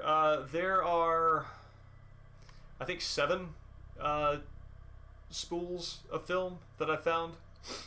Or they go up to 7. I might be missing one. Alright. Give me one sec. I need to alleviate my nerves with a panda. I'll be right back. It's going to help us all. I promise this is for everybody's best interest, for everything we've been dealing with the past 2 hours and everything that we've been dealing with the past 4 years. The panda helps all.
Unfortunately, the panda is spoken for at the moment, but we do have the gargoyle. What she does. Yeah? Do you have the same kind of star power? I think you do. Kid, I think you got what it takes.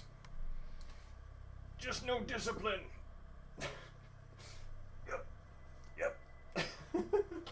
There you go. Yes, there. Fine. No. Don't. You're gonna have to start working your own limbs there. Oh man.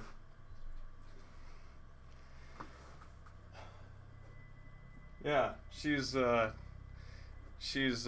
when she wakes up, there's like this period of time during which she will not use her own legs, so you kind of have to keep holding her, and if you try to put her down or put her on an object, she will, you can kind of tell that her energy shifts in the direction of the thing that she's going to be on, but her limbs aren't really putting in the effort, so you kind of have to smear her on the surface that she's going to belong to, and or belong on, and hope that she takes. So yeah, she seems pretty chill. We're gonna see how long this lasts.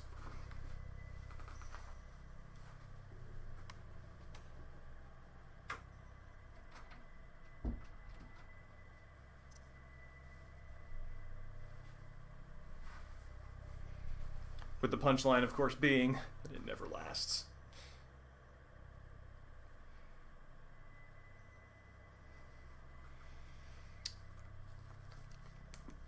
Yeah, Panda, unfortunately, has been taken. Okay. Now...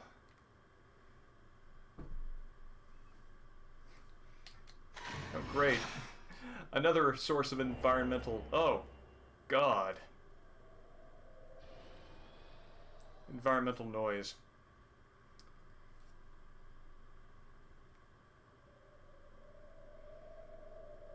Oh, interesting. You think that Yai has possessed Mayu as well? I hadn't considered that. I just sort of took it that... I think probably because Mayu is acting the way that any of us would.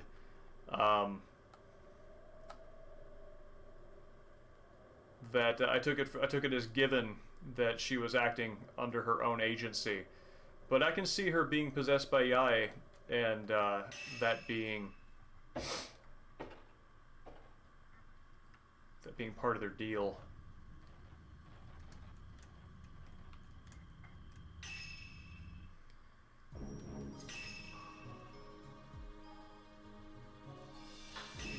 Yeah, I dig that. Okay. So I really like this camera work right here. The way it kind of slowly grinds to the left as you walk through. And then it ends right at the perspective of the entrance. And even on the right there, kind of hard to see, and maybe just reading a face into what isn't, but it kind of looks like a Moai head.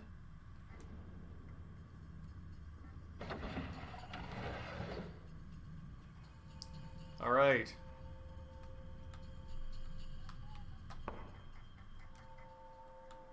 Hey, kiddo.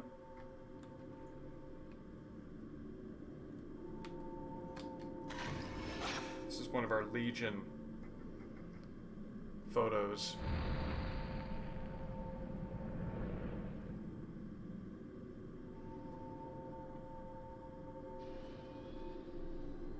Presence I was feeling is now gone. Oh, I bet that presence was just for the sake of preventing me from going places they didn't want me to go. What? Hey, kiddo. Tss. Come on.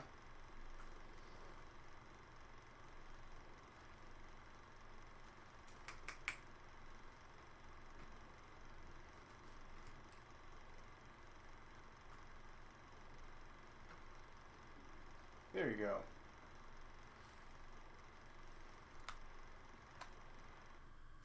ancient projector is loaded with old film.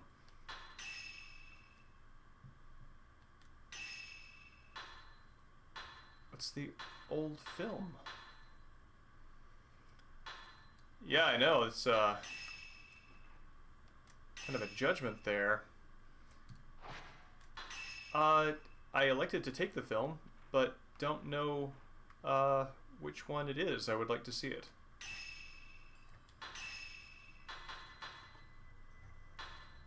I've seen that. Maybe 3?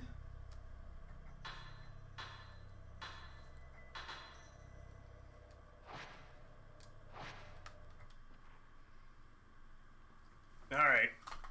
We're in bad territory. Come on. Come on out. Come on, kiddo. That's right. Oh, you are Godzilla.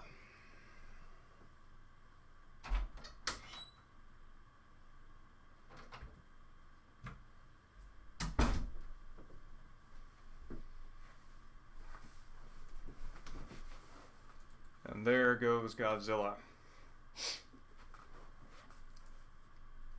Feel awful due to a pair of bad naps and some previous soreness. Yeah, Ark, take care of yourself. I hope gonna be around for a little bit longer here, doing some more of this, and then after that I'm gonna do some Mario 35 to kind of purge the blood of the tension. So yeah, I hope to see you back before the end of the stream, but if you gotta go take care of yourself, yeah, take care of yourself. Space Hamlet, you seem like the kind of person who would have had cause to load up an actual old film projector at one point in your life. It's just a gut instinct that I have.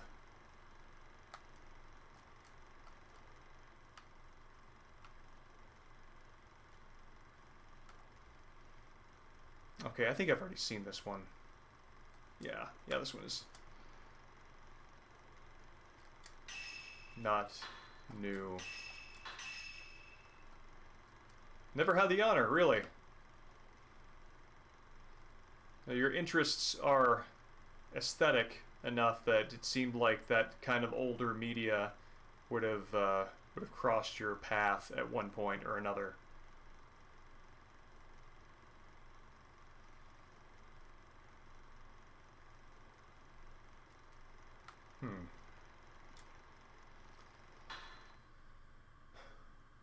Well,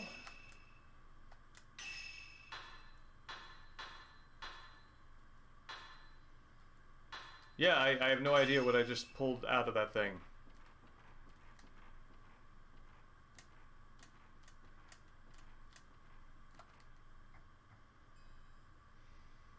Okay. What is over here?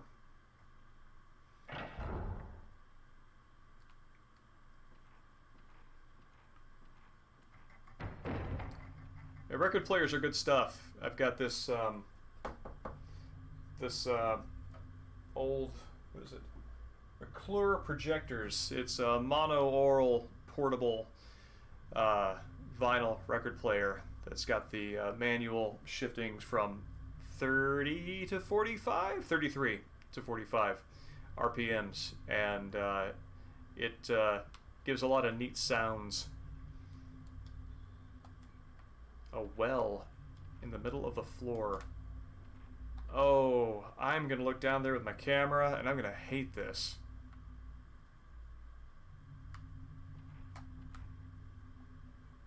Okay. Alright, so far so good. Feeling good about my choice.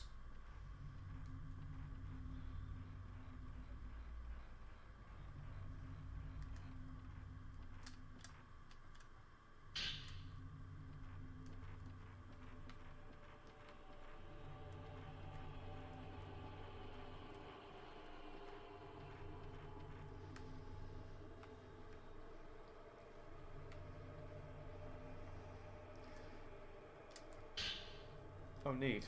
0 power-up lens. I think this is the really good one. Raises damage, blast back. Yep. I absolutely want this lens.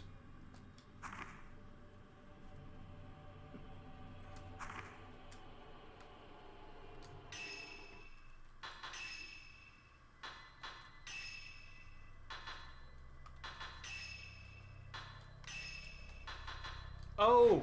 I did not even know I had blast down there. I just,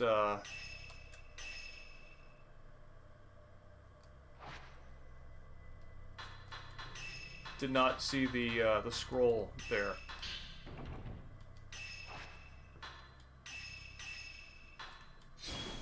There we go. That's good stuff.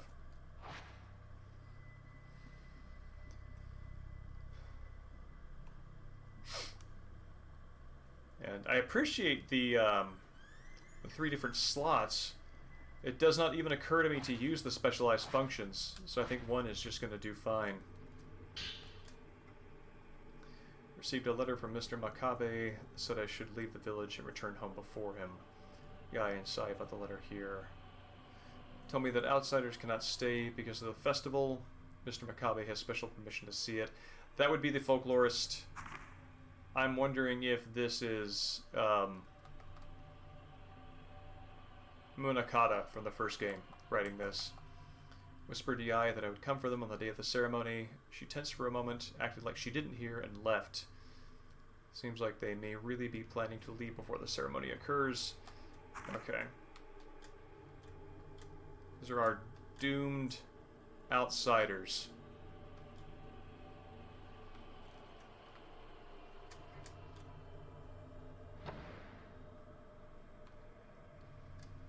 Closet. Absolutely not a place I want to be here.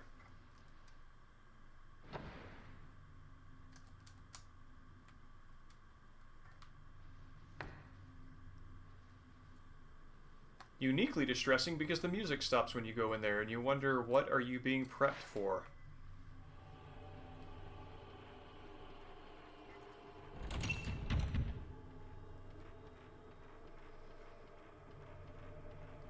Okay, this was overall positive jaunt to the second floor.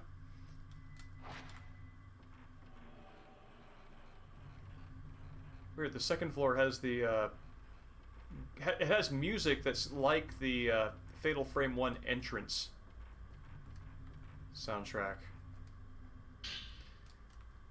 That seems relevant.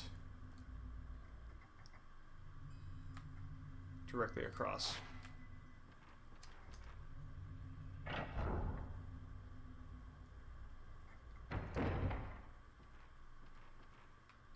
Alright. Anybody back here? Just gonna rough this up for a little bit. Alright, ghosts. Y'all know who's boss.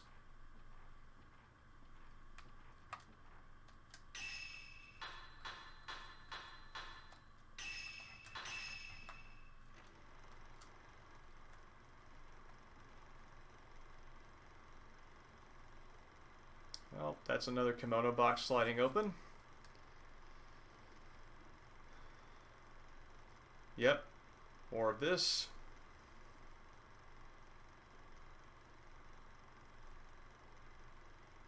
This would be my first time being attacked.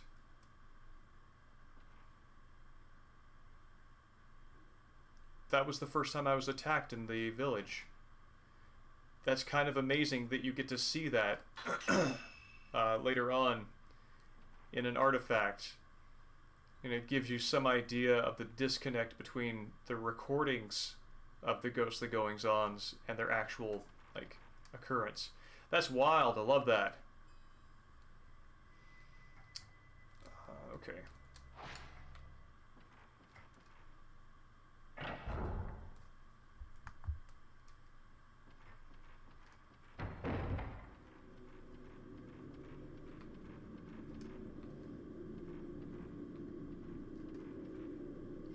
Yeah, there is a lot of there are a lot of thoughtful touches in this. They really, I kind of wonder if there were a lot of ideas that they wanted to execute in the first game, but didn't have the time to do so, and then once the sequel came around, they jumped on it.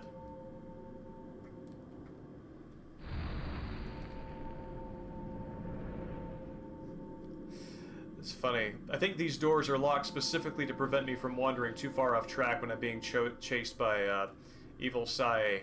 And having them bunched so close together in what's clearly an attempt to funnel me in a direction kind of deprives them a little bit of their ghostly oomph. Nope.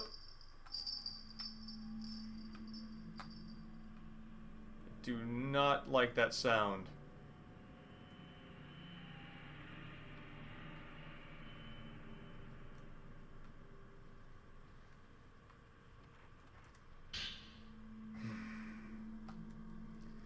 Itsuki told me to hold the key for his room. I can't let anyone go in there. If his friend comes, give the key to his friend. Morning blue lights and birds have helped. I'm glad to hear that, Ark. Natural light, fresh air, and the creatures of the air are all curative in their ways. If his best friend comes, give the key to his friend. Happy that he gave me such an important job. I don't know, go-between in a ghost story is not the best job to have. Ichiki's friend came to the house. I got scared, so I hid. I couldn't give him the key. Actually, scratch that.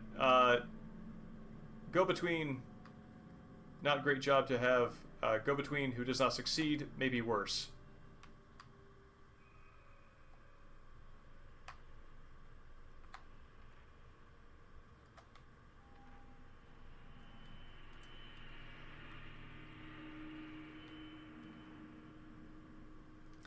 Ring bell sound? No, I mean, I don't even have any memories associated with that bell sound in this game, and I already have bad associations with it. Got a ritual, altar.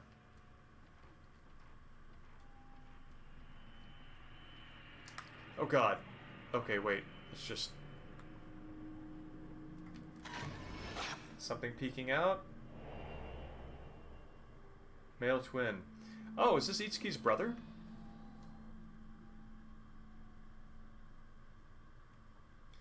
The game's atmospheric background noises blend in with the cars and such outside. Yeah, I can imagine that being a surreal 6 a.m. experience for sure.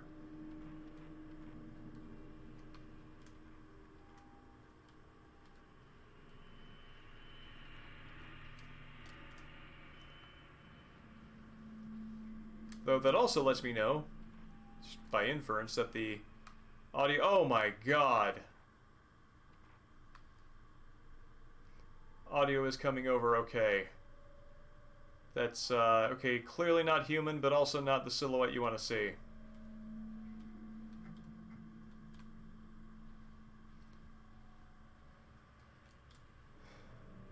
A mummy.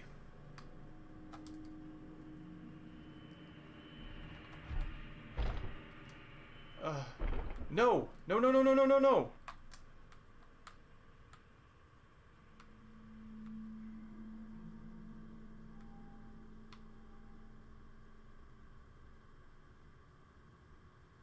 Okay.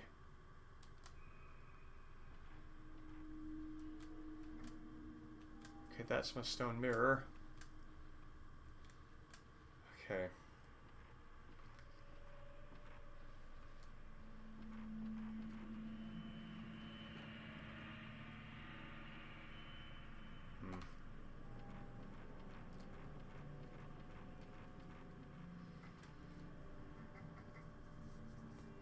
Yeah, it's broadcasting as item, but it's weirdly showing up a little more prominently than it actually is. It's not a key item, it's just an inventory item that I am actually full up on. Yep, stone mirror.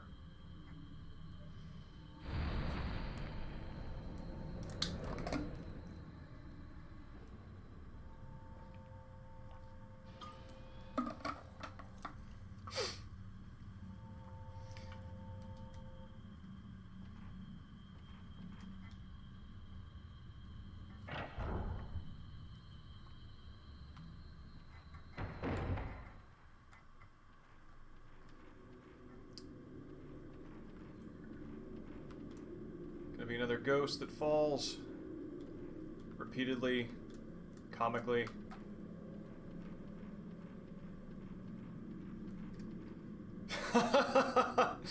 This is a fantastic camera angle. Especially since the last time I was in the mirror house, there was a woman whose ghost fell from exactly this perspective. That is smart. You know, I gotta say, I'm enjoying the game, and you know, despite my getting stumped at a few parts, I really respect this. Like, I respect how well they're telling the story with the environment, and not like environmental storytelling in the sense of like picking together clues, Suki, I'm sorry. but just the way that experiencing the environment tells a story and reinforces all the smaller stories is really smart. MGS comms tower. Yeah, that's right. Yeah, this is the Hind fight, which gotta say, Maya is not the best prepared for. Get me back my brother.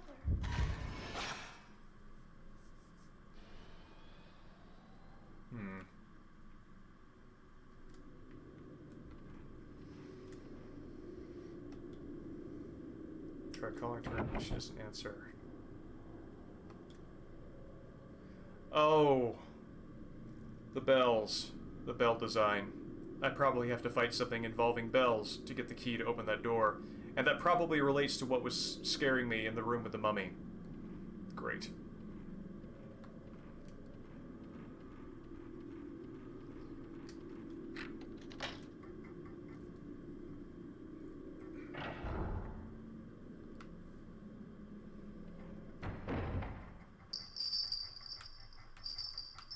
Case in point. Okay. Have I been here before? I have been here before. Okay. So, we're gonna go straight through here and see what's there.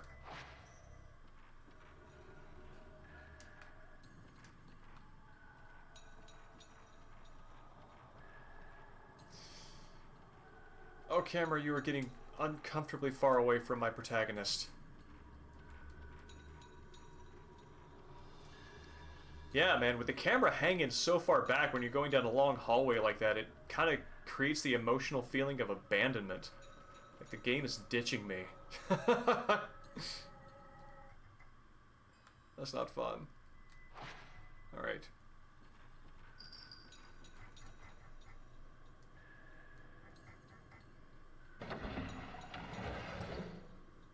Hide and seek game? Oh, great.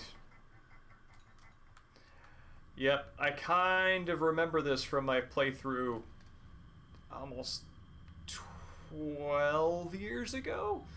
Ark, when you say she's real, do you mean Mayu?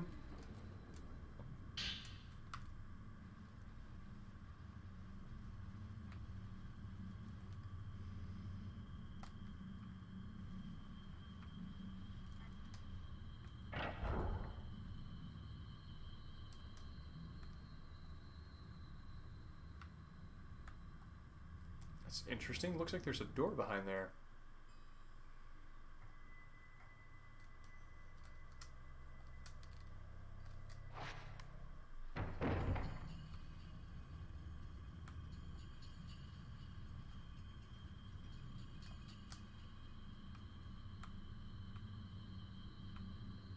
That's interesting.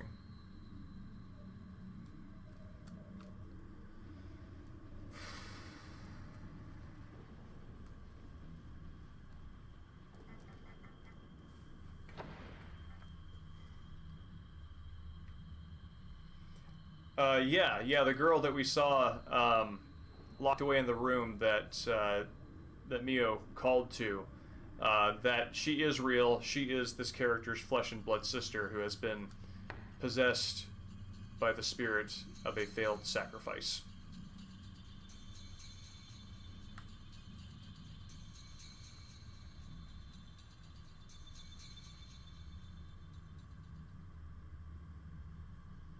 Just listening.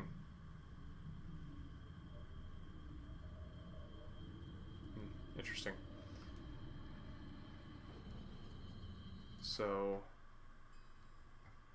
came from there. No, we came from... At any rate, this is where I need to go.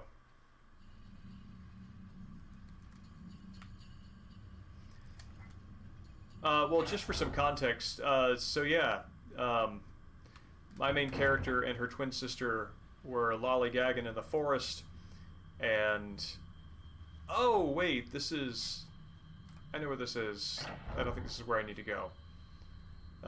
They were lollygagging in the forest. Sister got spirited away, and one of them became possessed, and they found this lost village, and I am pursuing my sister who is possessed, and running around Ghost Town. I gotta say, given how far that beam goes, that thing's gotta be like a mag light or something. That's the brand, right?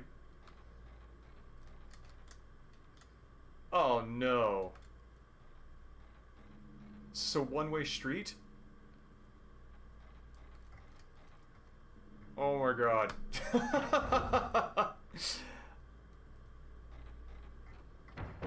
Oh. Oh my god, I've got to go back down. Okay.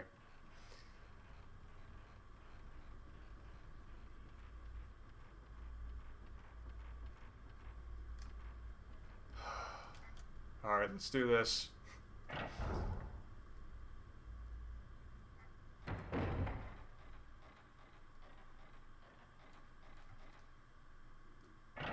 Lesson learned.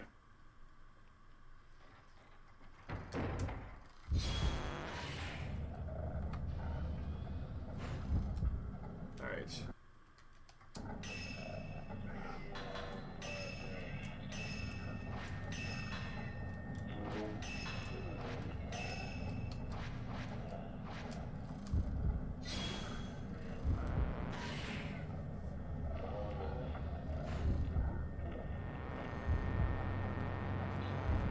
Come on, buddy.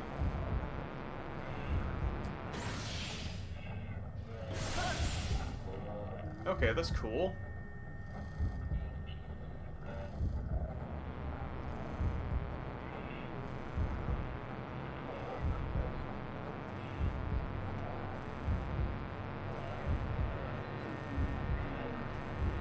Moving awfully slowly, kind of making me wonder if I'm doing the right thing by trying to wait for him to attack.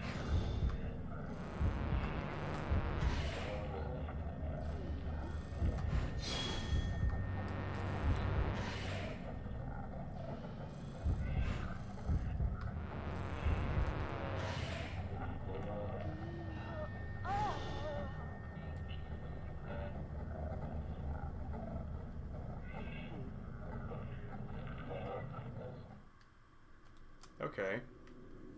I gotta say, that was not the voice I was expecting to come from that ghost.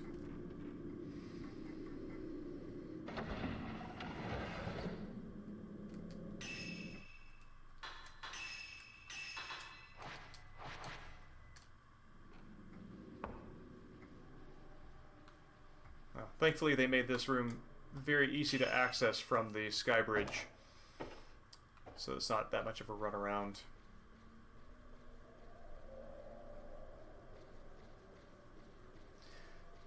They also, I don't know, that guy's slow approach, he might have been a ghost put in place to deter the player from wandering too far off track because they need to go down this, they need to go down to this cave to reacquire the camera and the flashlight, so maybe that's just like a wall and not meant to be a real threat. But it sure took a lot of damage.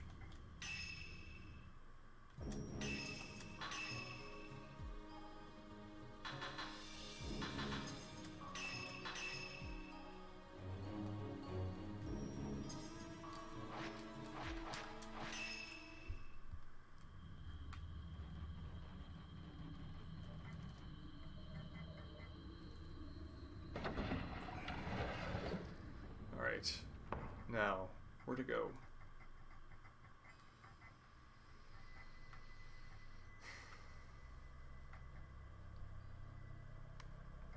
Yeah, I know there's a bunch of dudes in here that I can exercise. That seems like a thing to do.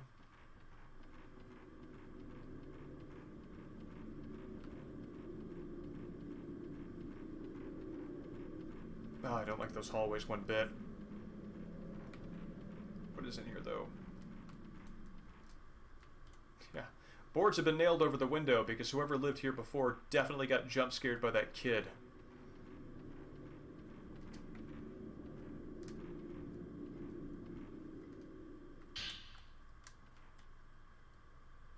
Old sickles and other tools.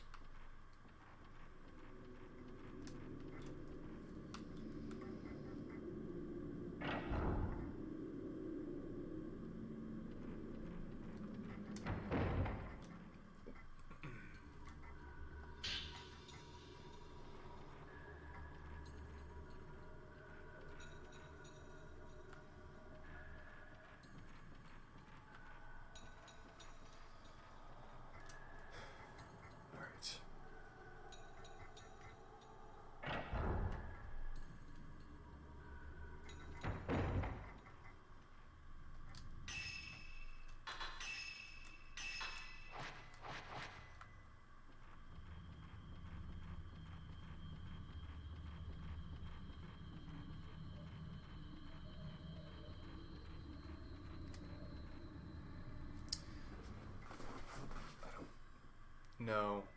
I want to turn around and go left.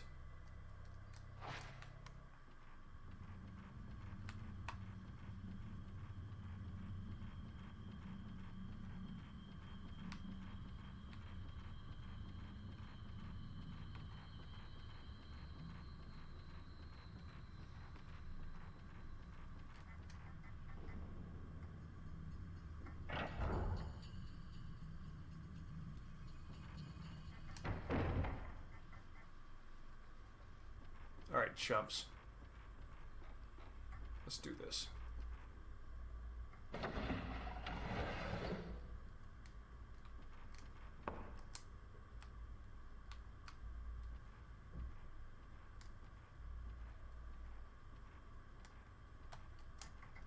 That's it.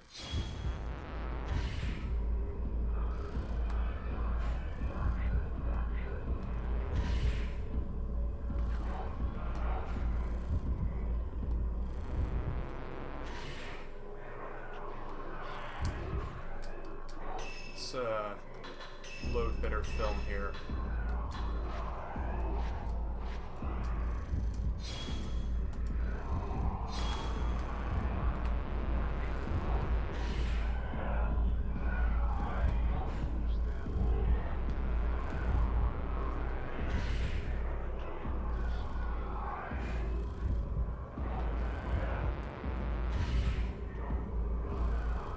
What?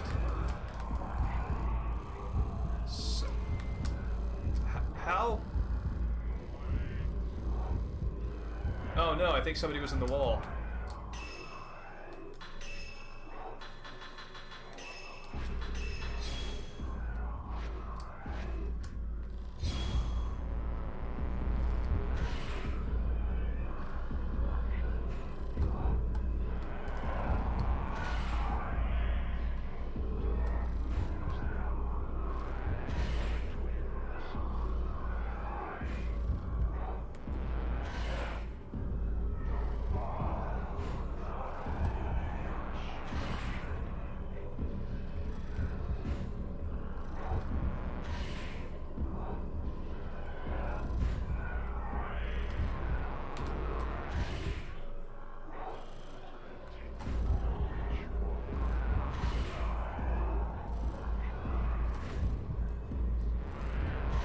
Should be it.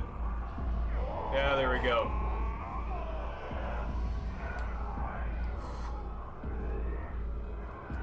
These guys are getting a lot more health than they had previously.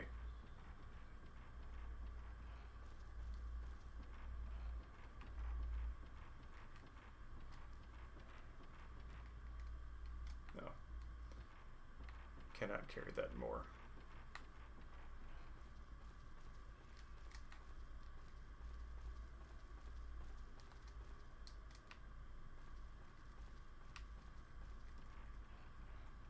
Oh.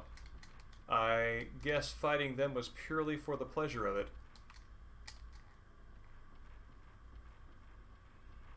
Which is fine.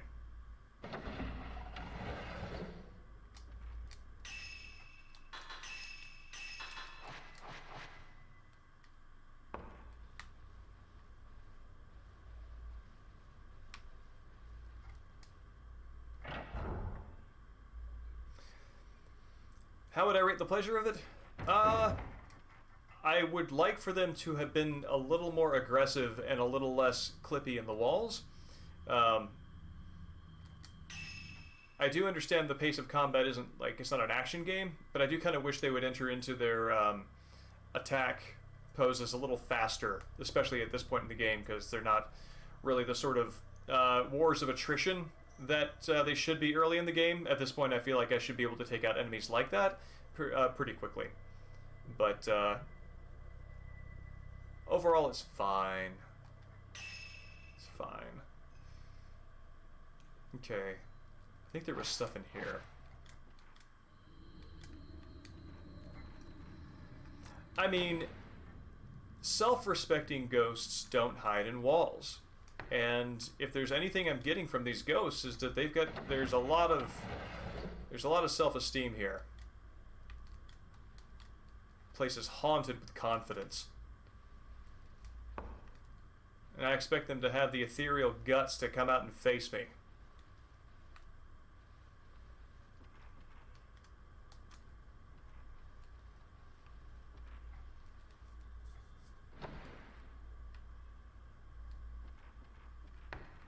Okay.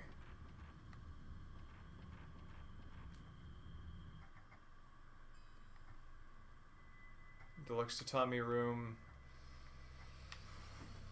That's where I came in.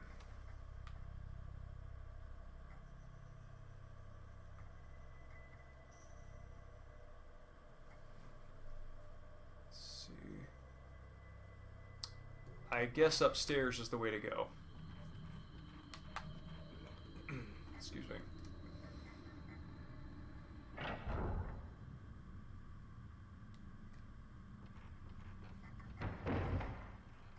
Oh. Am I supposed to chase that girl that I saw outside of Mayu's room? Is that what our game is here?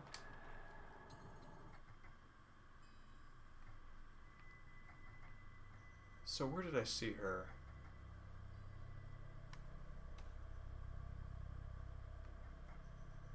Alright, there's some unknown stuff over here. And that seems like a good place to go.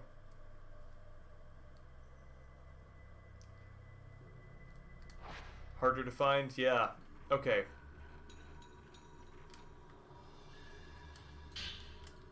The day after the ceremony, my brother Itsuki came back alone. His black hair was white, whereas my older brother Mitsuki gone. Oh, I wonder if that mummy was the brother? I guess this is like a third brother. Since Mitsuki disappeared, Itsuki doesn't want to talk. Still nice to me, but his eyes are always sad. What happened on the day? He gave me a bell. My eyes are not too good. The bell will tell him if I go near a dangerous place. Itsuki said he will always come when he hears the bell. Oh, this would be a sister. I guess because they're brothers, I assumed that this was a brother as well. Okay. So yeah, Texas, that definitely sets up the hide and seek.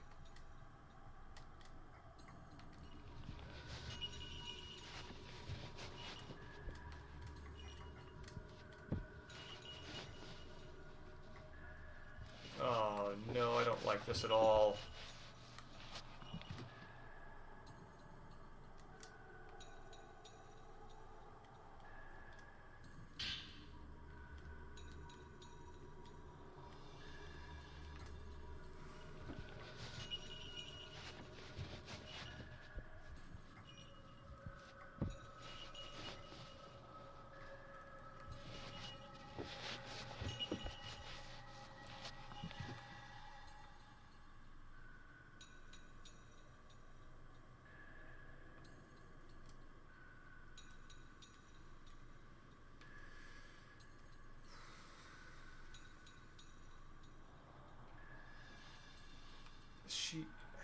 She's got to be in here.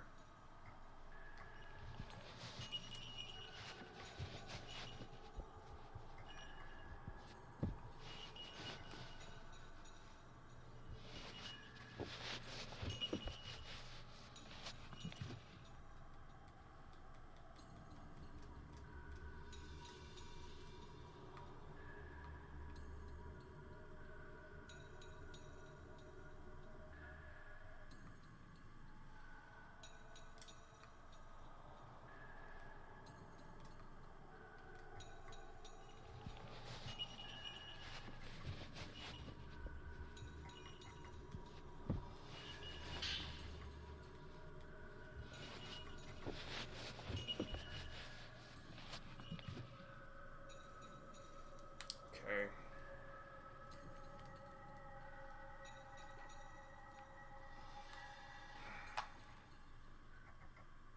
Okay. So, race to Tommy room. There is a dead-end hall, which could be it.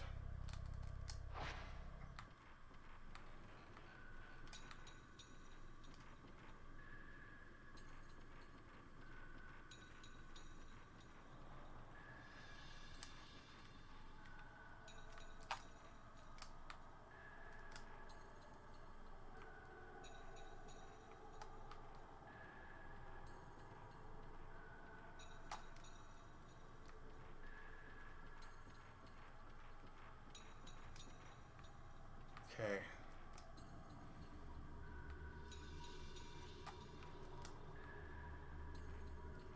Are you underneath? Oh god, do I have to take a picture? I have to go into first-person view.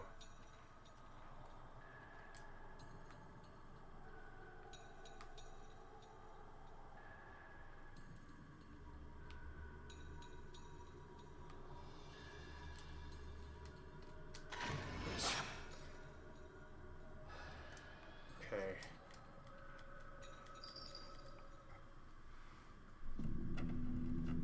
Oh no.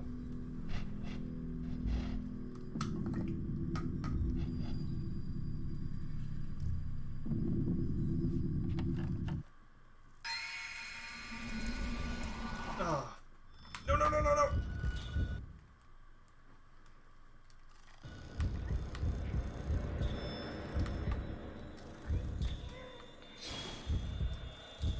Let's get better film loaded in.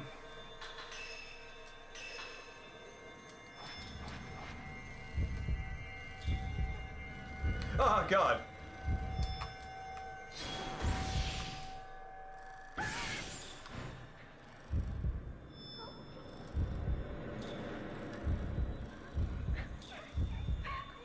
Okay, there you are. What? How did you... No. No teleporting. That is not how we play hide and seek in this house.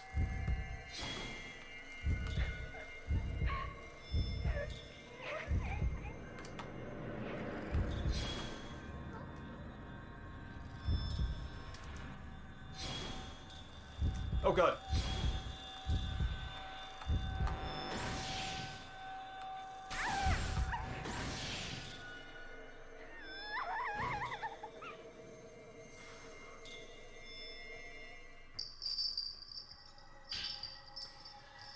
Yeah, Swimmy, the hallways are a tough place for fights. One of the reasons why I go into them sometimes, when I was playing Fatal Frame 4, this was a strategy I developed. Like, if they spawn in the environment, I do wish more of the ghosts stayed into the main passageways. That is one thing that I would request if there were like a patch or something. But many times the ghosts will spawn outside of your accessible area. So if there is, and they're going to take the straightest line to you. So if that's the kind of ghost they are, if you run all the way to one end of a hallway, that is going to extend the line between where they are and where you are, and it increases the likelihood that they're going to spend more of the time that they are coming closer to you in plain sight. And that's one of the reasons why I do it that way. It's not as good as an open room, but it is better than an open room with obstacles in it. Both inside and outside are pitch black. Nobody's in the house, but I feel a presence. Itsuki, help me. I'm scared. I can't get out of the closet. Oh, man. Dying during hide and seek. Especially killed by a ghost. Not good times. Okay. So, let's try this complex of rooms.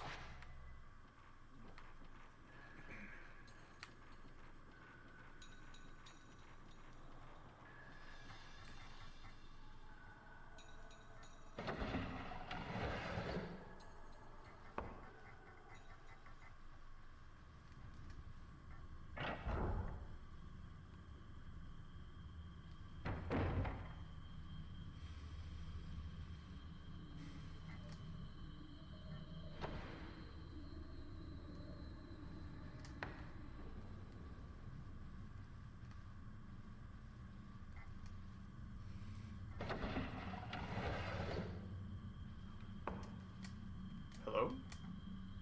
Oh, nifty. As I'm playing through this game, I keep wondering in the back of my head what it must be like to play a game like this with all the surprises and unknowns as a developer. Like, and I'm not going through this door. Okay, I can go in here. Because all the surprises are known to you, and just maybe there is somebody who in this world can go around this environment that is causing me such tension and such a clutch in my chest that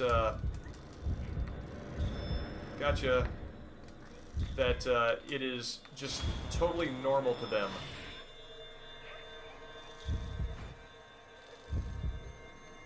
And that is a neat, Jesus, fascinating thought.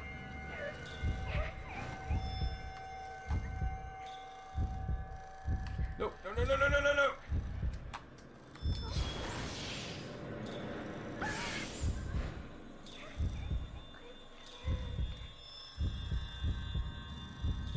Oh, no, no, no, no, no, no, no! Oh, I think I missed that. I did, but it's not fatal. Cool.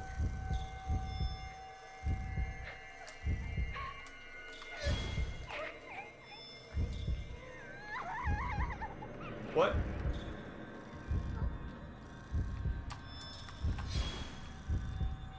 Oh, I do not like this.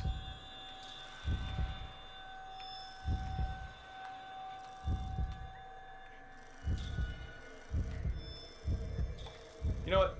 Yep. Later, Skip. Oh, no. Oh, thank God.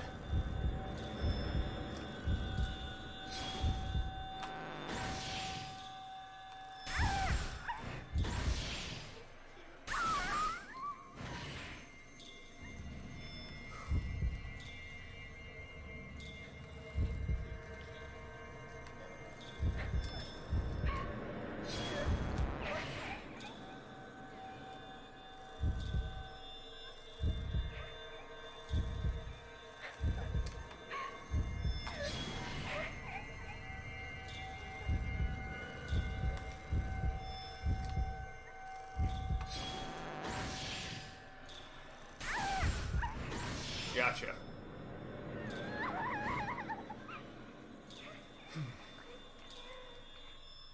I'm not 100% sure where Skip came from. I don't think I've ever called anybody Skip. Not even in anger while driving.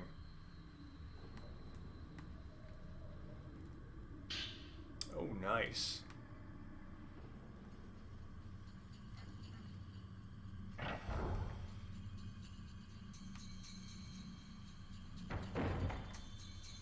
Okay. So, unlikely still in this complex, but let's try. Let's try everything on our way out.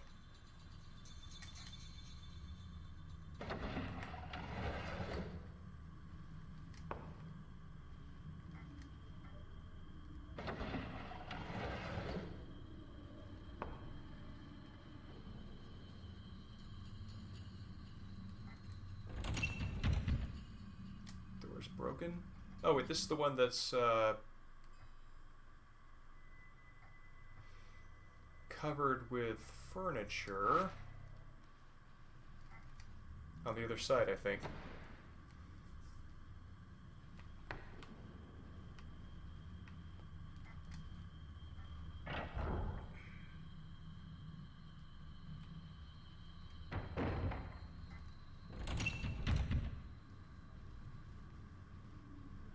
Weird that that door should be broken.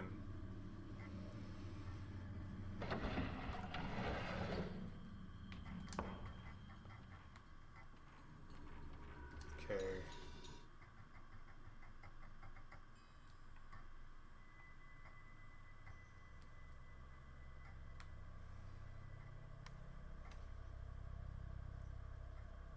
Yeah, let's try this. 3 is a magic number, so I'm guessing I need to find her one more time.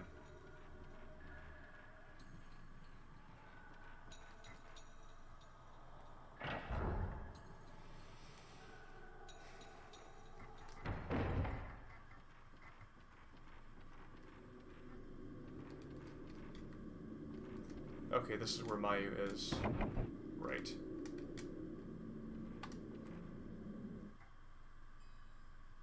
So that's my door. There's a door I haven't opened there.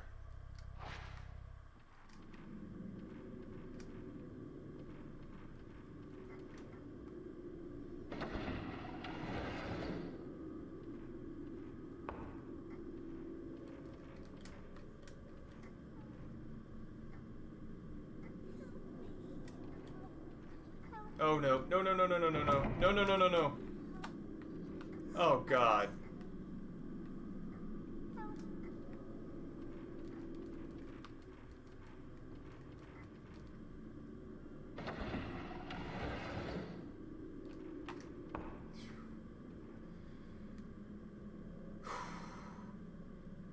Okay. For lore purpose, 7 times for game progress. Oh. I see. Interesting. That's very interesting that they break from the sort of like 3 somethings pattern. 1 second.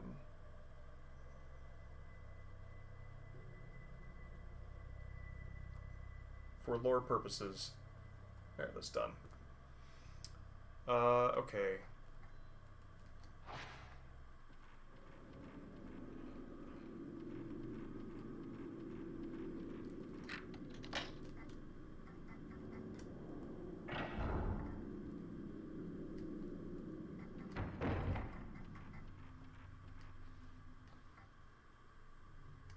What the hell? Oh, Jesus. Okay. Apparently the people who live up and over that way on a floor higher than mine have put up their Christmas lights and they turned them on for the first time. And this is not the mood to be in, to be surprised by unexpected ambient lights. Oh man.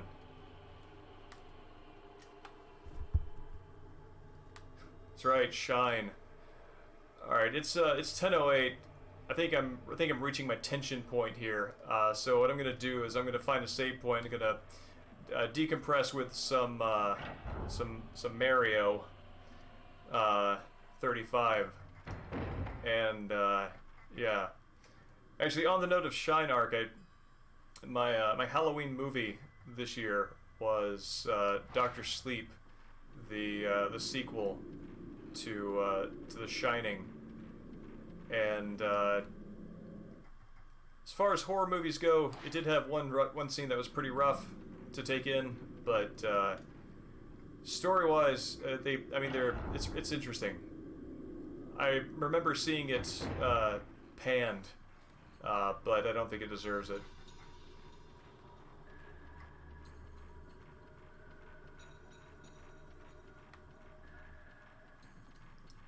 Where's my staircase? Yeah, it was. I think it was released this year, actually. Oh, hey, here's my save lab. If it was 2019 or 2020, I forget. But yeah. The acting in it is solid, and it does some interesting things with the lore of The Shining. But okay, so what I'm gonna do is I'm gonna cut the stream. I'm gonna set up the Switch, and then I'm gonna do some Mario 35 to kind of decompress because I can feel it all clenching right here. The stress from this game, and I'll be right back.